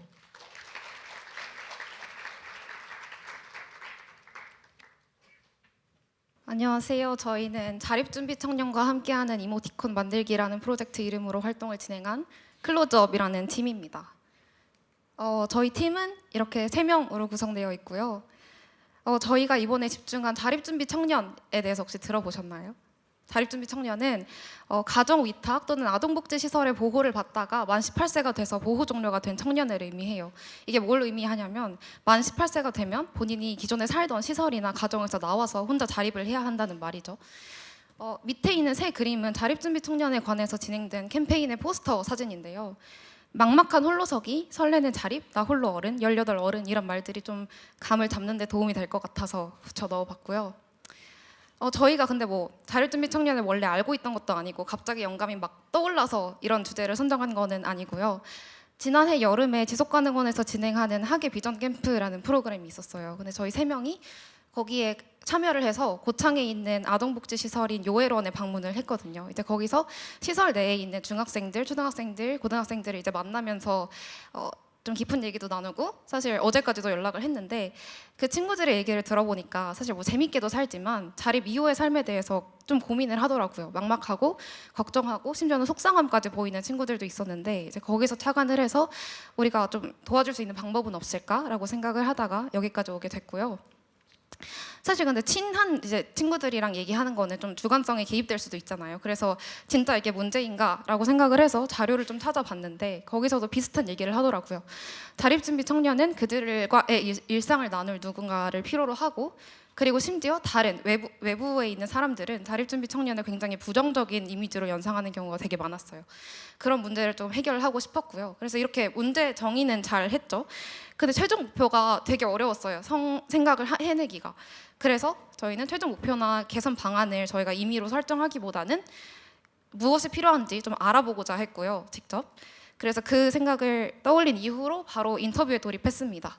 서울시의 자립준비 청년을 대상으로도 인터뷰를 하고 고창에 다시 방문을 해서 인터뷰를 진행을 했고요. 많은 얘기를 나눴고 자립에 대한 생각 그리고 자립을 이미 한 서울시의 자립준비 청년들과는 그 자립 이후의 삶이 어떤지 얘기를 많이 나눴고요. 이제는 그래도 더 이상 미루지 말고 최종 목표를 설정을 해야겠죠. 저희가 결국에 생각해낸 최종 목표이자 해결 방안은 바로 이모티콘 만들기입니다. 이게 저희가 만든 이모티콘인데 왜 굳이 이모티콘을 선택했냐고 물으신다면 접근성과 지속 가능성 측면입니다. 일단 접근성, 카카오톡이나 밴드 이런 이모티콘 많이 쓰시죠. 그래서 모든 사람에게 접근성이 높다고 파악을 했고 그리고 이모티콘은 한번 등록되면 거의 영구적으로 남으니까 굉장히 지속 가능하다고 판단을 했습니다. 그래서 아이디어를 열심히 정리를 했고 콘티도 짰습니다. 처음에는 못생겼지만 나중에는 이렇게 예쁘게 변했어요. 다음 결과는 제 동료가 말을 해줄 겁니다.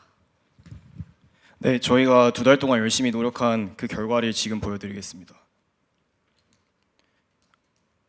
네, 이런 식으로 디테일을 살려서 저희가 총 32종의 이모티콘을 만들었고 실제로 그 자립준비 청년들이 얘기한 걸 바탕으로 밥 먹으면 밥 먹었어로, 저축하자라는 말은 저축해로, 버티자가 자기의 좌우명이었던 친구를 생각해서 버티자라는 이모티콘으로 탄생하였습니다. 그 다음 임팩트인데요. 저희가 실제로 카카오톡에 지원을 하고 그 벽이 높아서 결국 떨어졌지만 그 이후에도 되게 여러 가지 플랫폼에 최대한 지원을 해서 지금 이제 라인에도 지원을 하고 네이버 블로그에도 또 인스타그램에도 지금 지원을 한 상태입니다. 네, 실제로 저희 이모티콘이 라인 스토어의 공식 이모티콘으로 지금 등록이 되었거든요. 그래서 아까 차장님께서 핸드폰 하지 말라 하셨는데 관심 있으신 분은 지금 핸드폰 꺼내서 한번 하셔도 좋을 것 같습니다. 네, 임팩트로 캐릭터로서 이제 원래 자립준비 청년을 나타내는 캐릭터가 없었는데 저희가 이제 모르는 사람 일반인한테도 친숙하게 다가갈 수 있는 캐릭터를 만들었다는 장점이 있고 또 자립준비 청년에게는 그들이 평소에 소통하는 언어로 저희가 이모티콘을 만들어서 그들의 소통과 유대감 증진에 큰 역할을 해주고 더 나아가서 그들의 문화 중에 하나가 되었다는 생각을 갖고 있습니다. 개선점으로는 이제 저희가 전문가가 아니기 때문에 다양성이 조금 부족했고 이제 더 많은 자립준비 청년의 참여가 좀 부족했고 시간이 부족해서 이제 지속적인 피드백이 좀 없었다는 점이 있습니다. 향후 계획은 저희가 지속 가능성에 초점을 맞춰서 이제 진행을 하였는데요. 저희가 만든 캐릭터를 그 서울시 자립준비 전담 기관이라든지 그런 유관기관이 제안을 해서 실제 정식 캐릭터로 사용하게 한다는 점, 그 이후에 교육과 홍보를 그 캐릭터를 바탕으로 진행을 하고 더 나아가서 자립준비 청년들이 실제로 더 주체적으로 참여할 수 있는 프로젝트를 기획을 하고 있습니다. 마지막으로 저희 동료 한 분이 남겼던 후기를 읽으면서 마무리하겠습니다. 자립준비 청년을 여러 번 만나보면서 그들에게 진정으로 필요한 것은 무엇일까 고민했다. 고민 끝에 내린 결론은 지속적인 관계이다. 그들은 잠깐 스쳐 지나가는 봉사 대상자가 아니다. 그들은 이른 나이에 홀로 항해에 도전하는 모험가들이다. 감사합니다.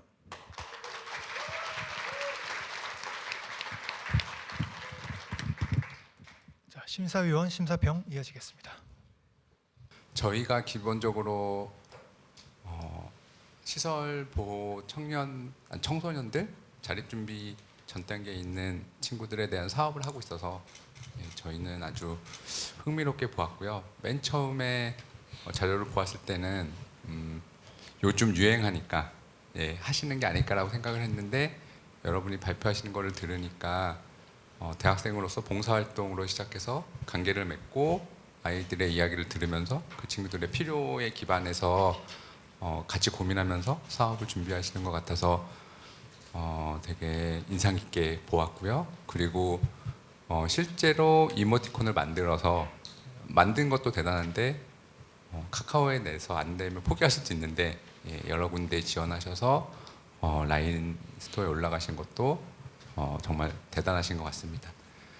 무엇보다 좋았던 거는 그 맨 마지막에 보여주신 슬라이드인데 그쵸? 일회성으로 봉사하는 대상이 아니라 그 친구들은 결국 이제 자신의 삶을 살아가야 하는 존재잖아요. 그래서 그 친구들에게 오랫동안 같이 할 수 있는 친구, 동반자가 되어줄 수 있는 방법이 무엇일지 고민하시면은 더 좋은 프로젝트가 될 것 같습니다. 여러분이 졸업을 하셔서 사회인이 되시더라도 지속 가능은 계속 있으니까 후배들이 이어간다든지 아니면 여러분들이 사회에 나가서든지 좀 이어갈 수 있는 방법을 고민하시면은 아주 멋진 프로젝트가 될 것 같습니다. 잘 들었습니다. 네, 앞으로도 이게 소중한 피드백 가슴에 담고 더 성공적인 프로젝트 수행하시길 바랍니다. 자, 세 번째는 천방지책 팀입니다. 이 팀은 이번 학기에도 현역으로 체인지메이커스로 활동을 하고 있습니다. 성북구 내 폐현수막의 업사이클링이라는 지역 밀착형 주제로 발표를 진행하겠습니다. 박수 쳐주세요.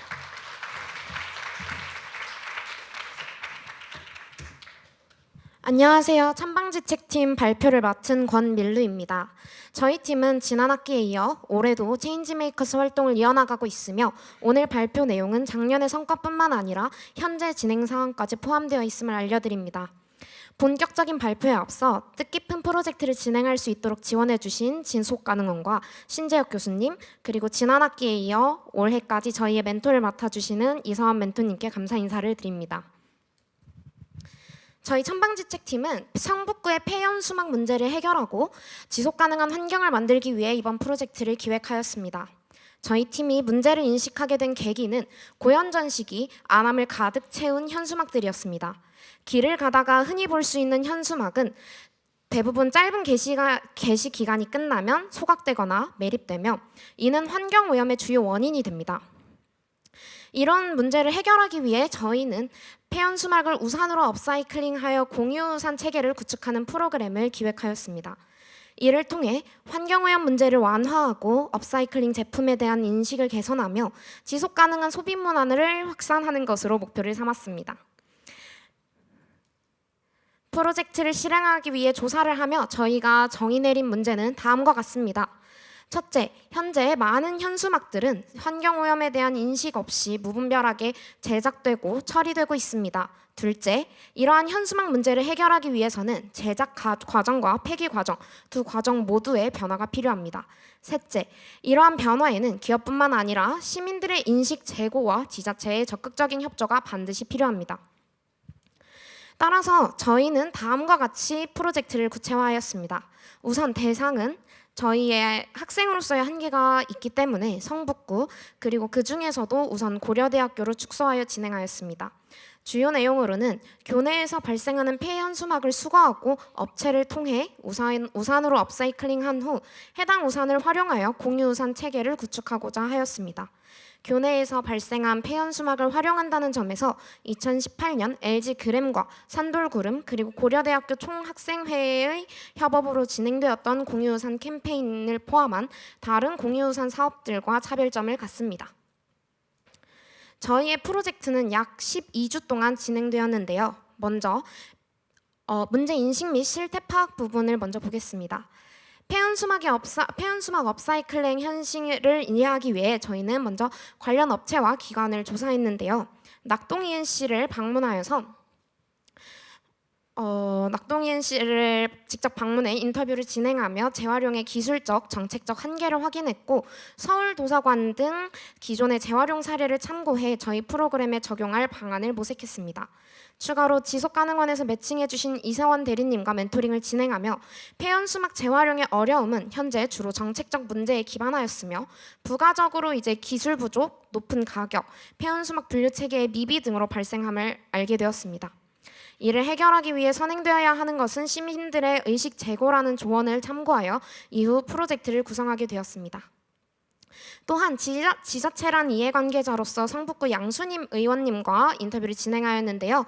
양수님 의원께서는 저희 프로젝트와 비슷한 시기에 같은 문제에 대해 심각성을 느끼셨고 서울특별시 성북구 현수막의 친환경 소재 사용 및 재활용 활성화 조례안을 발의하셨으며 현재는 해당 조례안이 통과된 상황입니다. 저희는 조례안이 통과되기 이전에 면담을 진행해 정책의 필요성에 대한 논의를 진행하였고 현재는 추후 정책 실현화에 대한 논의를 나누기 위해 컨택을 진행하는 중에 있습니다. 이러한 조사들을 통해 얻은 시사점은 현수막 업사이클링에서 가장 중요한 점은 실효성 있는 제품을 제작하여 수요를 증가시키는 것이었습니다. 이에 저희는 프로젝트 중반에 지속가능 주간 부스 운영에 참여함으로써 학생들에게 현수막 폐기물 문제의 심각성을 알렸습니다. 동시에 교내에서 수거한 폐현수막으로 직접 업사이클링 제품의 프로토타입을 제작하여 수요 조사를 진행하였고 이에 대한 학생들의 긍정적 피드백을 통해 교내에서의 업사이클링 제품 사업 실현 가능성을 확인하였습니다. 해당 수요 조사에서 가장 높은 수요를 보였던 것이 우산이었고 이에 폐연수막으로 우산을 제작하여 공유 우산 사업을 진행해보자는 보다 명확한 목표를 세우게 되었습니다. 지난 학기 동안 저희가 실질적으로 이뤄낸 주요 성과는 다음과 같습니다. 첫째, 폐연수막 업사이클링 우산을 제작하였습니다. 저희 팀은 폐연수막 문제의 심각성을 인식한 후 폐연수막 업사이클링 업체인 낙동이엔 씨와 인터뷰를 진행하였습니다. 부스를 통해 중요성을 알리며 업사이클링 프로토타입 제품 중 우산을 선호한다는 점을 알고 고려대학교 총학생회를 통해 수거한 폐연수막으로 이렇게 우산을 만들었습니다.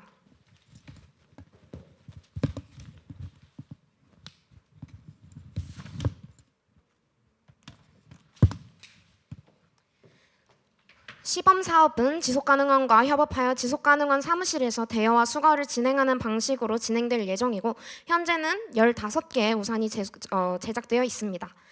둘째, 성북구의 폐연수막 조례 신설에 발맞춰 올해 6월에 진행될 주민 참여 예산안 제안을 준비하고 있으며 해당 내용은 폐연수막을 업사이클링하는 것뿐만 아니라 친환경적으로 제작된 폐연수막 사용자에게 인센티브를 제공하는 등의 내용을 담고 있습니다.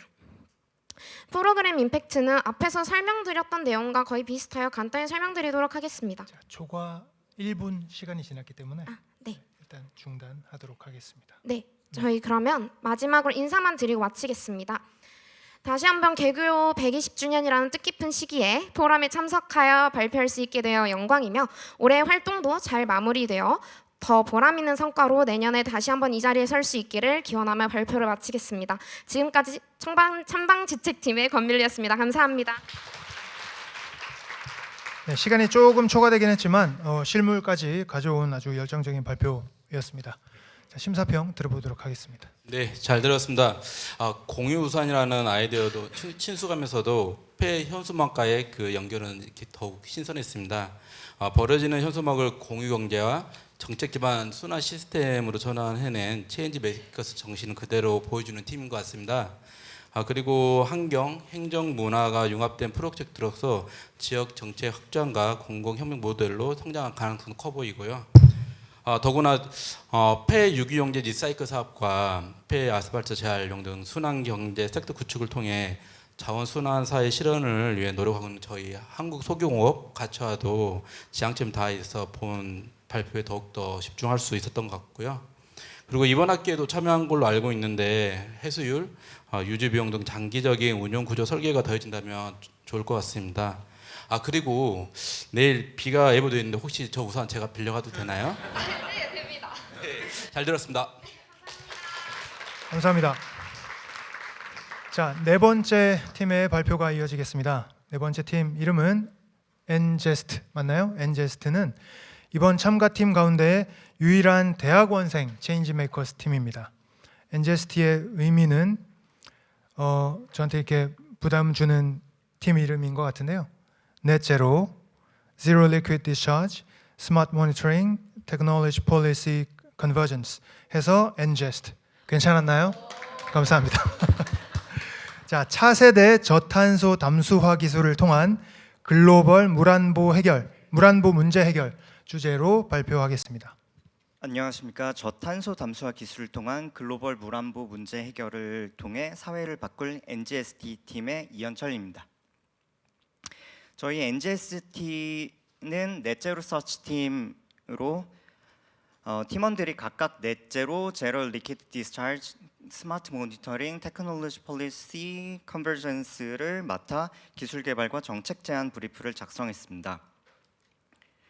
저희가 본 프로그램을 통해 바꾸려고 하는 사회 문제는 극한 기후 변화 상황 속에서 닥친 홍수와 가뭄 등의 물 안보 문제로 안정적인 물 인프라 구축과 탄소 중립 달성을 통해 이러한 문제를 해결해 보고자 했습니다.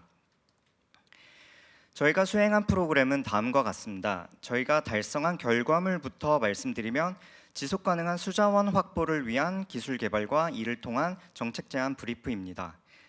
대한민국은 물관리 일원화 정책 이후 물 관련 업무가 환경부로 모두 이관되면서 부처와 업무 안정화를 위해 차세대 기술 개발보다는 기존 기술에 대한 의존도가 높아 전 세계적인 기조인 물 분야 탄소 중립 달성에 뒤처지고 있습니다.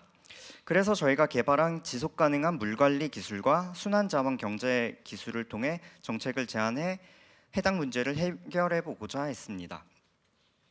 본 프로그램을 통해 SDG 6번 모두를 위한 안전한 수자원 관리를 달성하고자 했고, SDG 13번 기후 변화에 따른 물 안보 위기에 대응하는 지속 가능한 수자원 관리 전략을 수립했습니다. NGST 팀의 전체적인 구성입니다. 먼저 이론적 모델링과 장치 개발을 통한 물 관리 시스템 내 탄소 무배출 공정을 성공적으로 달성하였고, 전기화학적 시스템을 통해 물관리 분야의 오염물 무방류 및 자원회수 공정을 개발해 순환자원 경제를 달성했으며, 최첨단 센싱 기술을 바탕으로 드론 모니터링 기술을 통해 안전하고 효율적인 수자원 관리 시스템 달성을 앞당겼으며, 국내외 정책과 법령 조사를 바탕으로 연구 개발 내용을 정책 분석을 통해서 수행했습니다. NGST 팀의 활동 과정입니다. 크게 네 단계로 사회 문제 실태 조사, 문제 해결 기술 개발, 개발 기술 실적화, 문제 해결 정책 제언으로 진행했습니다. 구체적인 활동 내용으로는 국내외 학회에 참석하여 발표와 기술 동향과 정책 법령 조사를 통해 프로그램을 보완해 나갔습니다. 이러한 전문 분야의 학술 대회 참석을 통해 현장의 산학연 및 정부 부처 관계자들을 만나 체인지 메이커스 프로그램 관련 의견과 제안을 바탕으로 활동 내역을 보완하는 좋은 기회였습니다. 또한 관련 연구자들을 초대하여 기술 개발 세미나를 개최해 다양한 기술적 한계 극복 방안에 대해서도 피드백을 받을 수 있었습니다. 또한 11월에는 제2회 고려대 체인지메이커스 포럼에 초청받아 저탄소 담수화 기술을 통한 SDG 달성에 대한 발표도 진행한 바 있었습니다.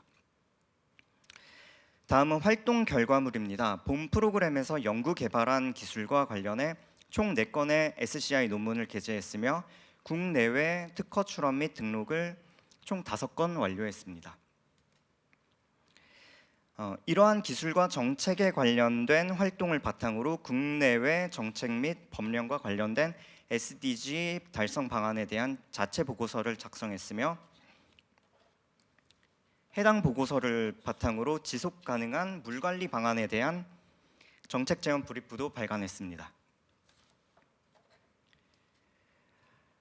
다음은 SDG 연계 사회공헌 기여 내용입니다. 앞서 말씀드렸던 내용과 같이 저희는 깨끗한 물 공급 및 물 부족 문제를 해결해 기후 변화 대응력을 강화하고 물 안보 문제 해결 방안을 모색했습니다.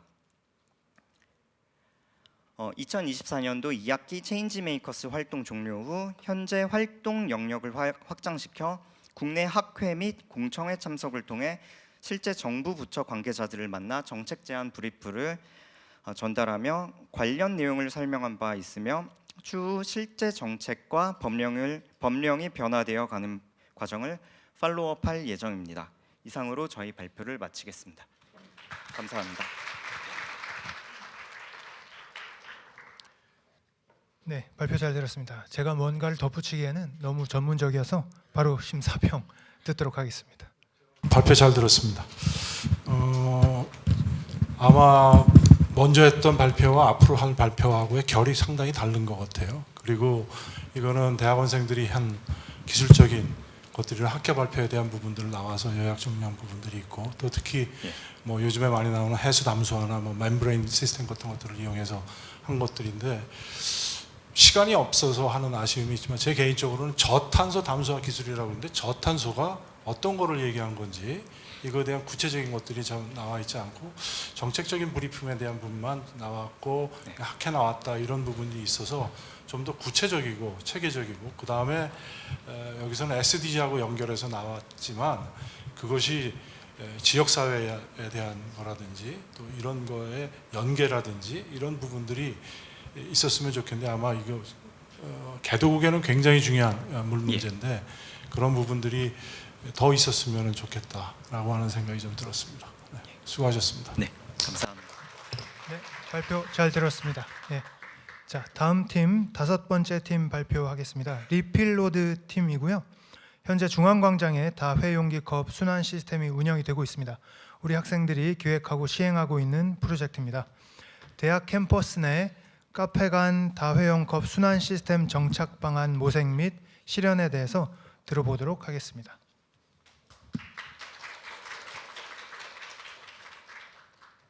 안녕하세요. 7명의 학생들이 시작하여 이제는 지속가능한 산하의 사업이 된 고려대학교 다회용 컵 순환 시스템 리필로드입니다. 저희는 내부 운영팀, 대외 협력팀, 마케팅팀 3개로 이루어져 7명의 1기에 이은 6명의 2기가 활동하고 있습니다. 발표 목차는 다음과 같습니다. 리필로드란 리필과 로드라는 두 단어의 조합입니다. 이는 일회용 소비가 일상화된 삶의 방식에 문제를 제기하고 친환경적인 생활 양식을 도입하는 전 과정을 의미합니다. 고려대학교 캠퍼스에는 매일 엄청난 양의 일회용 컵이 버려집니다. 높이 쌓인 일회용 컵을 보며 문제점을 인식한 저희는 보시는 바와 같이 3단계의 목표를 수립한 후 출발했습니다. 또 리필로드의 비전은 자원의 효율적 사용을 추구하여 지속가능한 사회를 만드는 것입니다. 저희의 차별성은 다회용 컵 도입이라는 새로운 아이디어와 게이미피케이션을 통한 즐거운 사용 경험에서 비롯되며 이를 바탕으로 지속가능한 산하 신사업에 선정되었습니다. 지금 보시는 화면은 리필로드의 비즈니스 모델입니다. 지속가능원, 그린업, 학내 카페가 협업하고 이 과정에서 서울시의 지원과 환경부의 탄소 포인트 제도를 활용합니다. 여러분 앞에 놓인 컵이 바로 저희가 도입한 이 컵인데요. 한번 같이 보실까요? 네. 대여와 수거의 경우 이 컵이라는 앱을 통해서 사용자 QR을 스캔하면 사용자 정보가 입력됩니다. 반납 시에는 컵 아랫면을 보시면 QR이 있는데요. 이를 반납기 스캐너에 스캔하고 반납함에 넣으면 그린업의 수거 후 세척 공장을 거쳐 다시 카페로 운송되고 사용자는 탄소 포인트를 적립받을 수 있게 됩니다. 리필로드의 주요 이해관계자는 학내 카페와 그 이용자입니다. 카페 사장님은 다회용 컵 한 장당 70원을 환급받아 일회용 컵에 비해 220원의 비용을 절감할 수 있습니다. 하루 10잔만 판매해도 학기당 39만 6천 원의 수익이 발생하는 셈입니다. 아울러 학생들이 하루 한 차례 다회용 컵을 이용할 경우 한 학기 기준 최대 5만 4천 원의 환급 혜택을 받을 수 있습니다. 효율적인 업무 진행을 위해 다회용 컵 업체인 그린업과 업무 협약을 맺고 행정적인 측면에서 지속가능원으로부터 적극적인 지원을 받았습니다. 또한 설득의 과정을 반복하여 총 5개의 카페와 제휴가 성사되었습니다. 저희는 내부 회의, 전문가 자문, 3자 미팅을 반복하며 본격적인 서비스 도입을 준비하였습니다. 내부 회의에서는 전반적인 시스템을 계획하고 신은경 사회학과 교수님과 유니스트 이승호 교수님의 자문을 받아 방향성을 더 구체화할 수 있었습니다. 또한 지속가능원 그린업과의 3자 미팅에서는 실질적인 운영 논의를 마무리했습니다. 더불어 인식 가능한 하나의 사업으로 인정받기 위해서 브랜딩을 실시하여 홍보 플랫폼과 콘텐츠를 제작하였습니다. 세종대 창원대와의 미팅으로 인사이트를 공유하기도 하였는데요. 다회용컵 반납함에 다른 쓰레기들이 함께 버려지고 있다는 피드백을 받고 기존에는 없던 X자 홈 덮개를 주문 제작하였습니다. 실제로 설치 후 문제 현상이 완화되기도 했습니다. 2024년 10월 저희의 상상은 현실이 되었습니다. 순차적으로 인문계 캠퍼스 카페 5곳에 다회용컵 옵션을 추가하였으며 이동 동선을 고려하여 총 10곳에 반납기를 설치하였습니다. 동시에 리필로드를 알리기 위한 홍보를 진행하였습니다. 첫 번째는 외부기관과 협력한 대규모 행사로 성북구청, 환경부와 협업한 커피 리필 스테이션과 총학생회, 삼성전자와 협업한 스타벅스 커피 1000잔 배부 행사를 진행했습니다. 두 번째는 온라인 소통으로 공식 인스타그램을 활용하여 학우들의 반응을 확인할 수 있었습니다.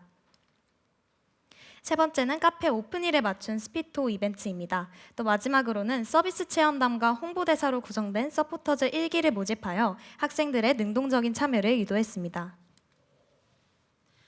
저희는 두 가지 KPI를 홍보와 서비스 개선의 기준으로 삼습니다. 첫째는 전체 음료 판매량 대비 2컵 사용량으로 2컵이 일회용품 사용을 얼마나 커버하느냐인데요. 앞으로 2기에서 기록할 수치입니다. 둘째는 2컵 사용량 대비 반납량으로 이때까지 기록해온 수치인데요. 시스템 도입 이후 84.7%라는 유의미한 반납률을 달성하였습니다. 사용량을 모니터링 해보면 리필로드에 대한 인식 제고로 사용량이 증가한 것을 볼 수 있습니다.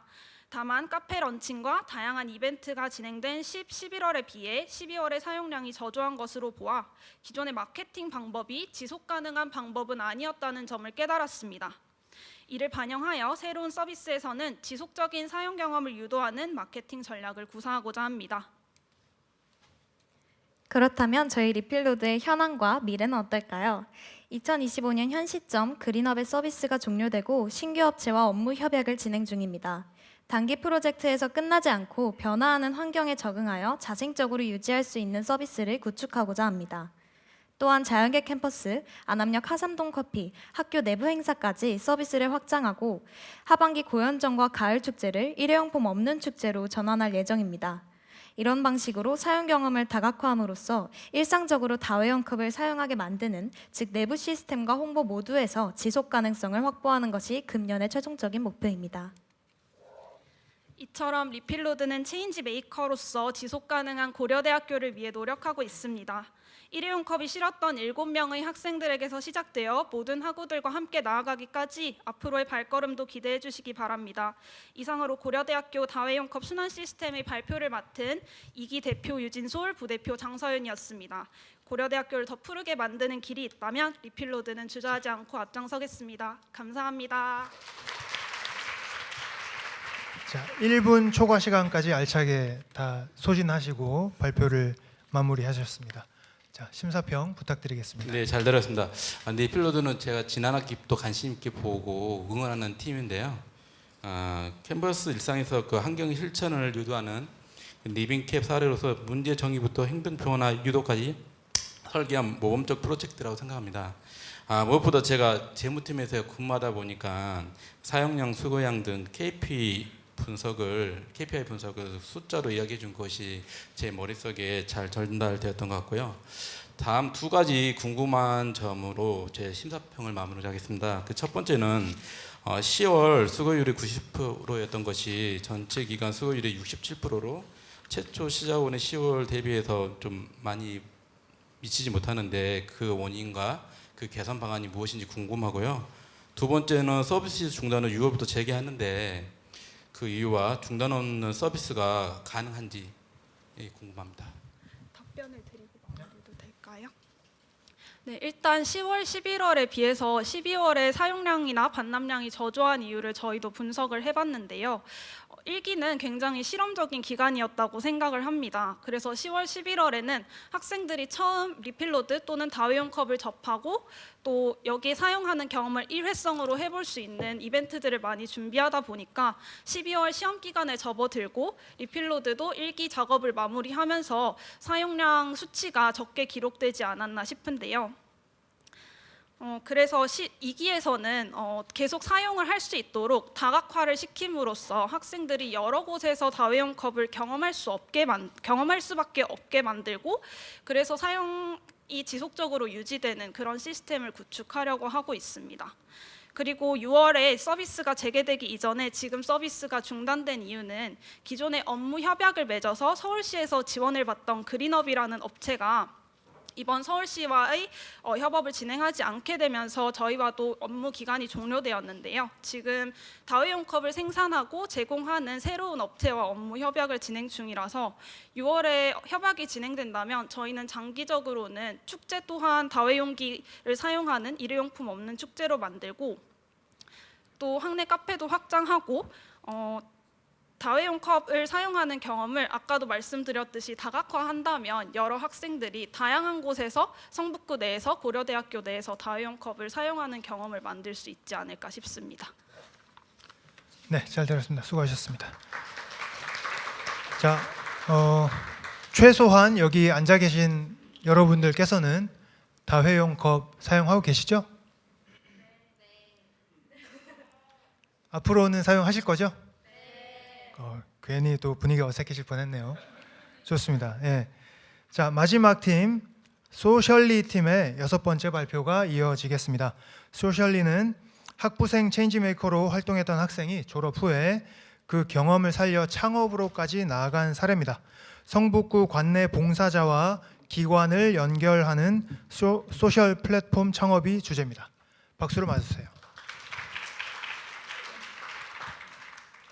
네, 안녕하세요. 지역 기반 온라인 사회공헌 플랫폼 바구니를 기획하고 있는 소셜리 팀 대표 유재민입니다.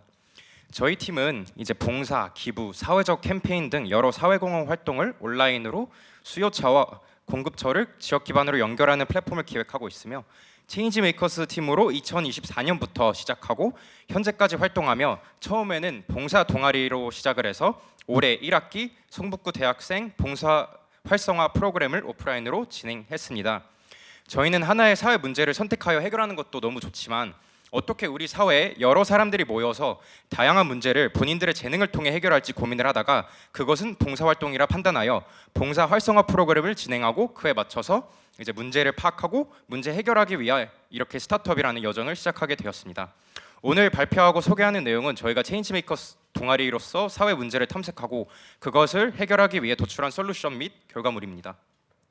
네, 저희 활동 성과를 발표하기 전에 저희 아이템에 대해서 소개드리고 해결하고자 하는 여러 인터뷰나 설문으로 파악한 문제를 소개드립니다. 자, 여기 계신 분들도 누구나 살면서 한 번쯤은 좋은 일을 해보고 싶은 적이 있습니다. 그것을 사실 실행하는 것은 결코 쉬운 일은 아닙니다. 현재 사회공헌 시장은 많은 문제가 있으며 바구니는 이 문제를 해결함으로써 사회공헌의 장벽을 낮추고 활성화를 할 것입니다. 첫 번째 문제로 매년 평균 800억 원의 비효율적인 기부가 생깁니다. 복지시설은 진작 필요한 후원보다는 잉여 물품, 예를 들어 마스크 1,300개 혹은 샴푸 200박스를 후원받고 있고 그 절반 이상을 폐기 처리해야 합니다. 샴푸 100박스만 폐기 처리해도 계산하면 100만 원 정도의 낭비고 전국에 8만 개의 복지시설이 있다고 치면 그것은 연 800억 정도의 기부 낭비가 생깁니다. 원인은 이제 복지시설이 직접 필요한 후원을 요청할 경로가 없습니다. 유명한 자선단체나 사업활동금을 위해 몇 주의 승인 과정 및 심사를 거쳐서 가능 여부를 받는 것 또한 오래 걸립니다. 최근 10년간 자원봉사자는 480만 명 감소하였습니다. 이제 국민의 사회적 활동에 대한 중요성의 인지도는 높아지고 있지만 봉사율은 저조합니다. 이제 여러 원인이 있겠지만 저희가 찾은 원인은 봉사의 다양성, 유의미한 봉사보다는 수요처 위주의 행사 지원, 업무 보조 등의 활동이 대다수이며 이제 유저의 시간 및 지역을 고려하여 활동을 찾는 것은 매우 어렵습니다. 마지막으로 전국에 스타벅스가 3,000개가 있습니다. 우리나라에는 이제 8만 개의 취약계층이 있는 복지시설이 존재합니다. 하지만 저희가 조사한 결과 70% 주민들은 근처에 시설이 있는 걸 모릅니다. 이것은 이제 정보 접근성이 부족하고 온라인 인프라가 부족하다 보니 주변에 후원을 하거나 봉사를 하고 싶어도 실제로 하기가 매우 어렵습니다.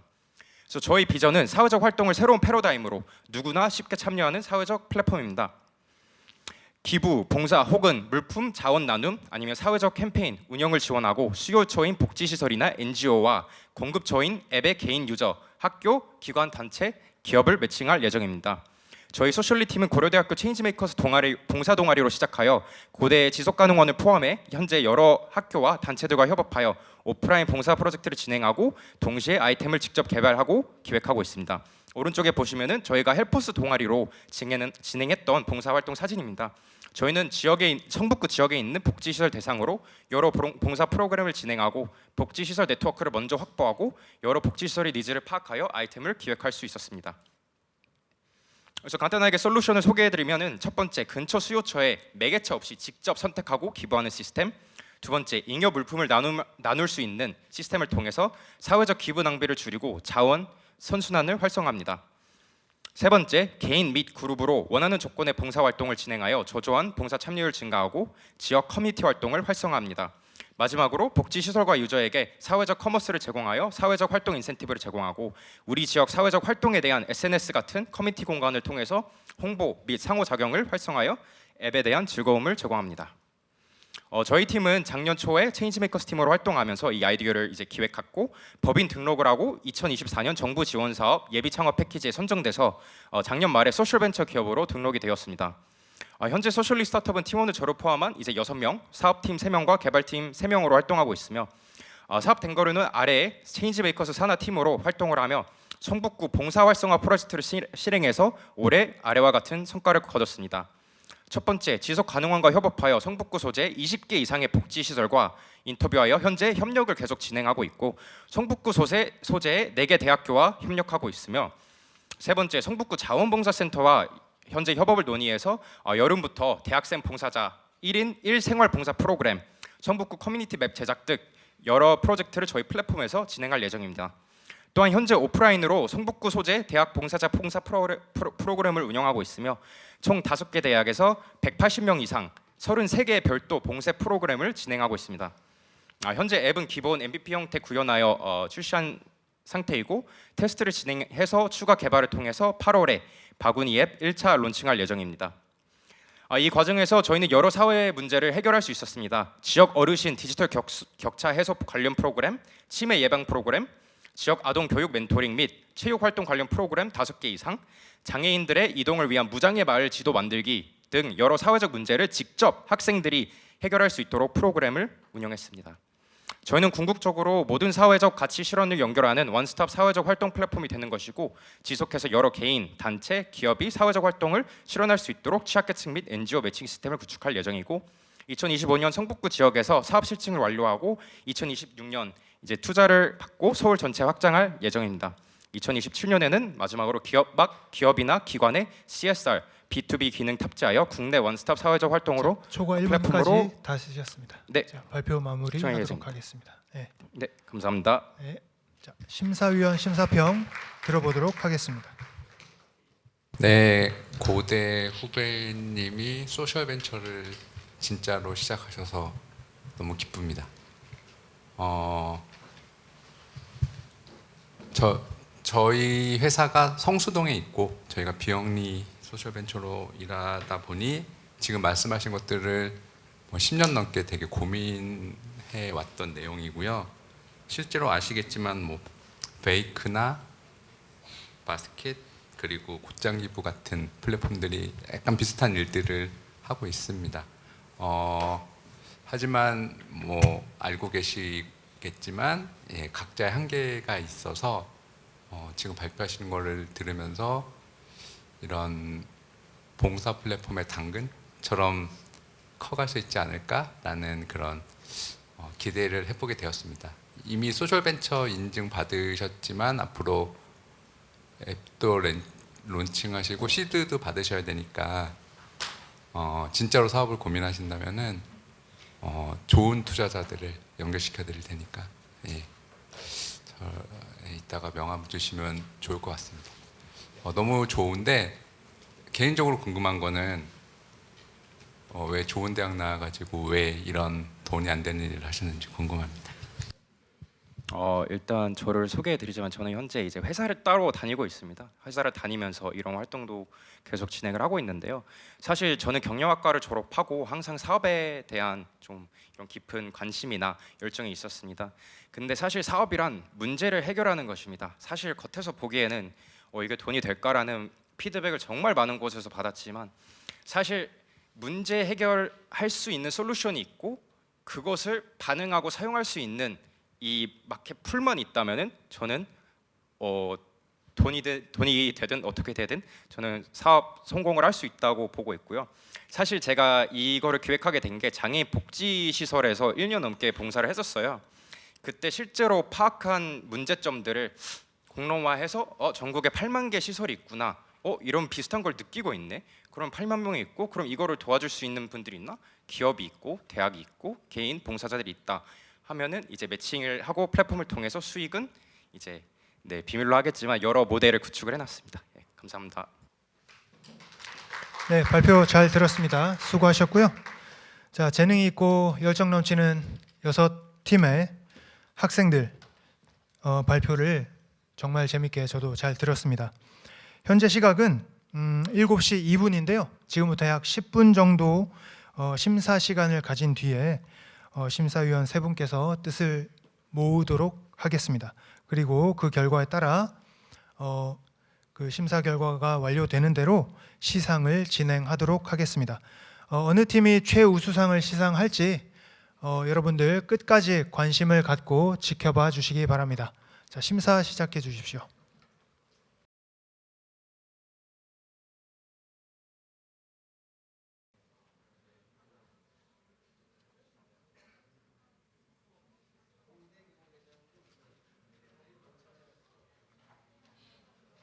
자, 여러분들이 기다리시던 결과가 방금 나왔습니다. 장내에 계신 분들께서는 다시 자리에 앉아주시기 바랍니다. 자, 지금부터 개교 120주년 기념 제3회 체인지 메이커스 포럼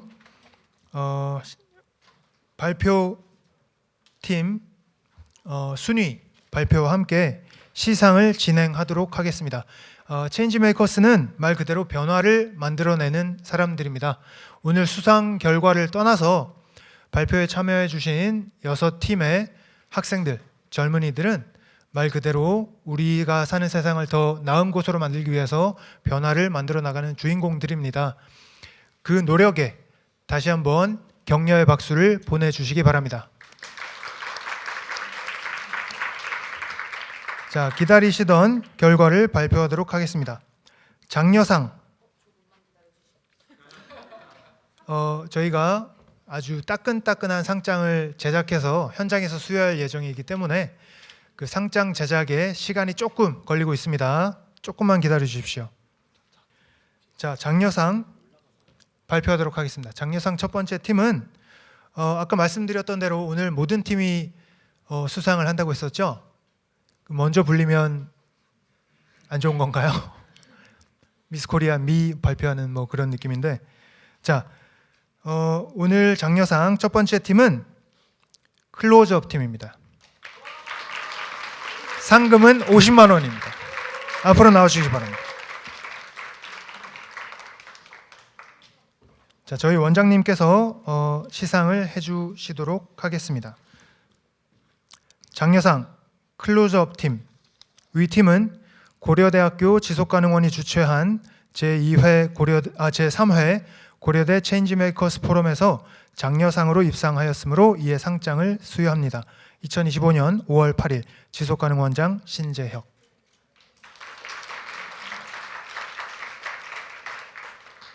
그리고 모든 시상이 완료된 뒤에 심사위원 및 전체 발표팀의 사진 촬영이 다시 있겠습니다. 축하합니다. 박수 부탁드릴게요. 자, 두 번째 장려상 발표하도록 하겠습니다. 천방지책팀 앞으로 나와주세요.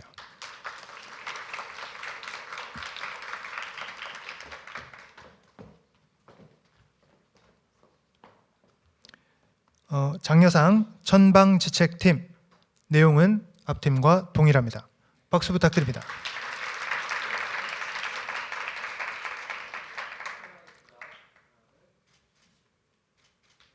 감사합니다. 자, 세 번째 장려상 발표하도록 하겠습니다. 세 번째 장려상 엔제스트 앞으로 나와 주십시오. 자, 장려상 엔제스트 내용은 앞과 동일합니다.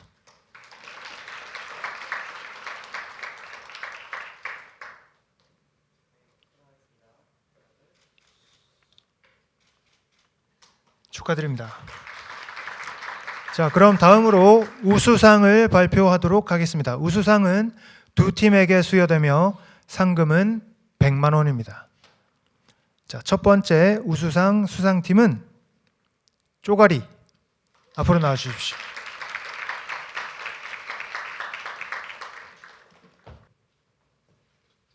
자, 우수상 쪼가리. 위 팀은 고려대학교 지속가능원이 주최한 제3회 고려대 체인지메이커스 포럼에서 우수상으로 입상하였으므로 이에 상장을 수여합니다. 2025년 5월 8일 지속가능원장 신재혁. 축하드립니다.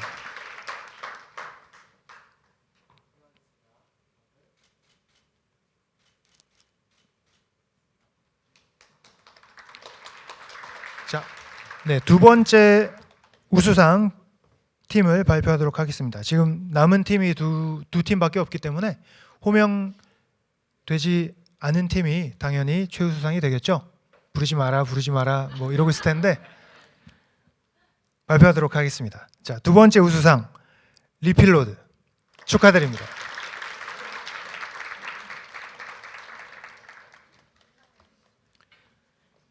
자, 우수상 리필로드 내용은 앞과 동일합니다.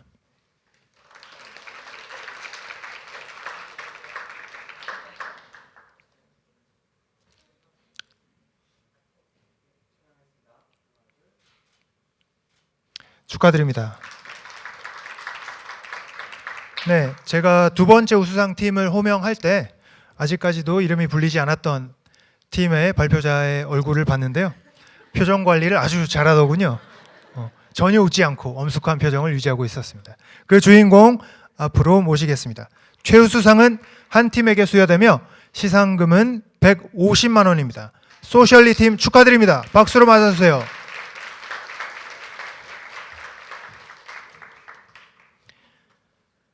최우수상 소셜리. 위 팀은 고려대학교 지속가능원이 주최한 제3회 고려대 체인지메이커스 포럼에서 최우수상으로 입상하였으므로 이에 상장을 수여합니다. 2025년 5월 8일 지속가능원장 신재혁.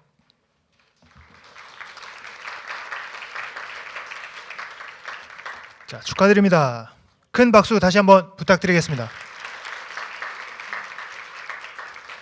자, 마지막으로 심사위원분들과 수상하신 팀 전체 촬영을 진행하도록 하겠습니다.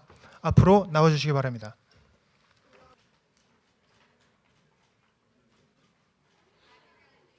발표 전에 표정과 너무 똑같은 거 아닌가요?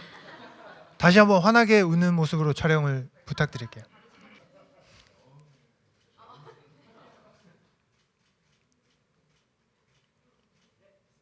네, 좋습니다. 자, 이상으로 개교 120주년 기념 제3회 고려대 체인지메이커스 포럼을 모두 마치도록 하겠습니다. 참석해 주신 모든 분께 감사드리고요. 만족도 조사 잊지 마시고 나가는 길에 해주시기 바랍니다. 안전한 귀갓길 되시기 바랍니다. 감사합니다.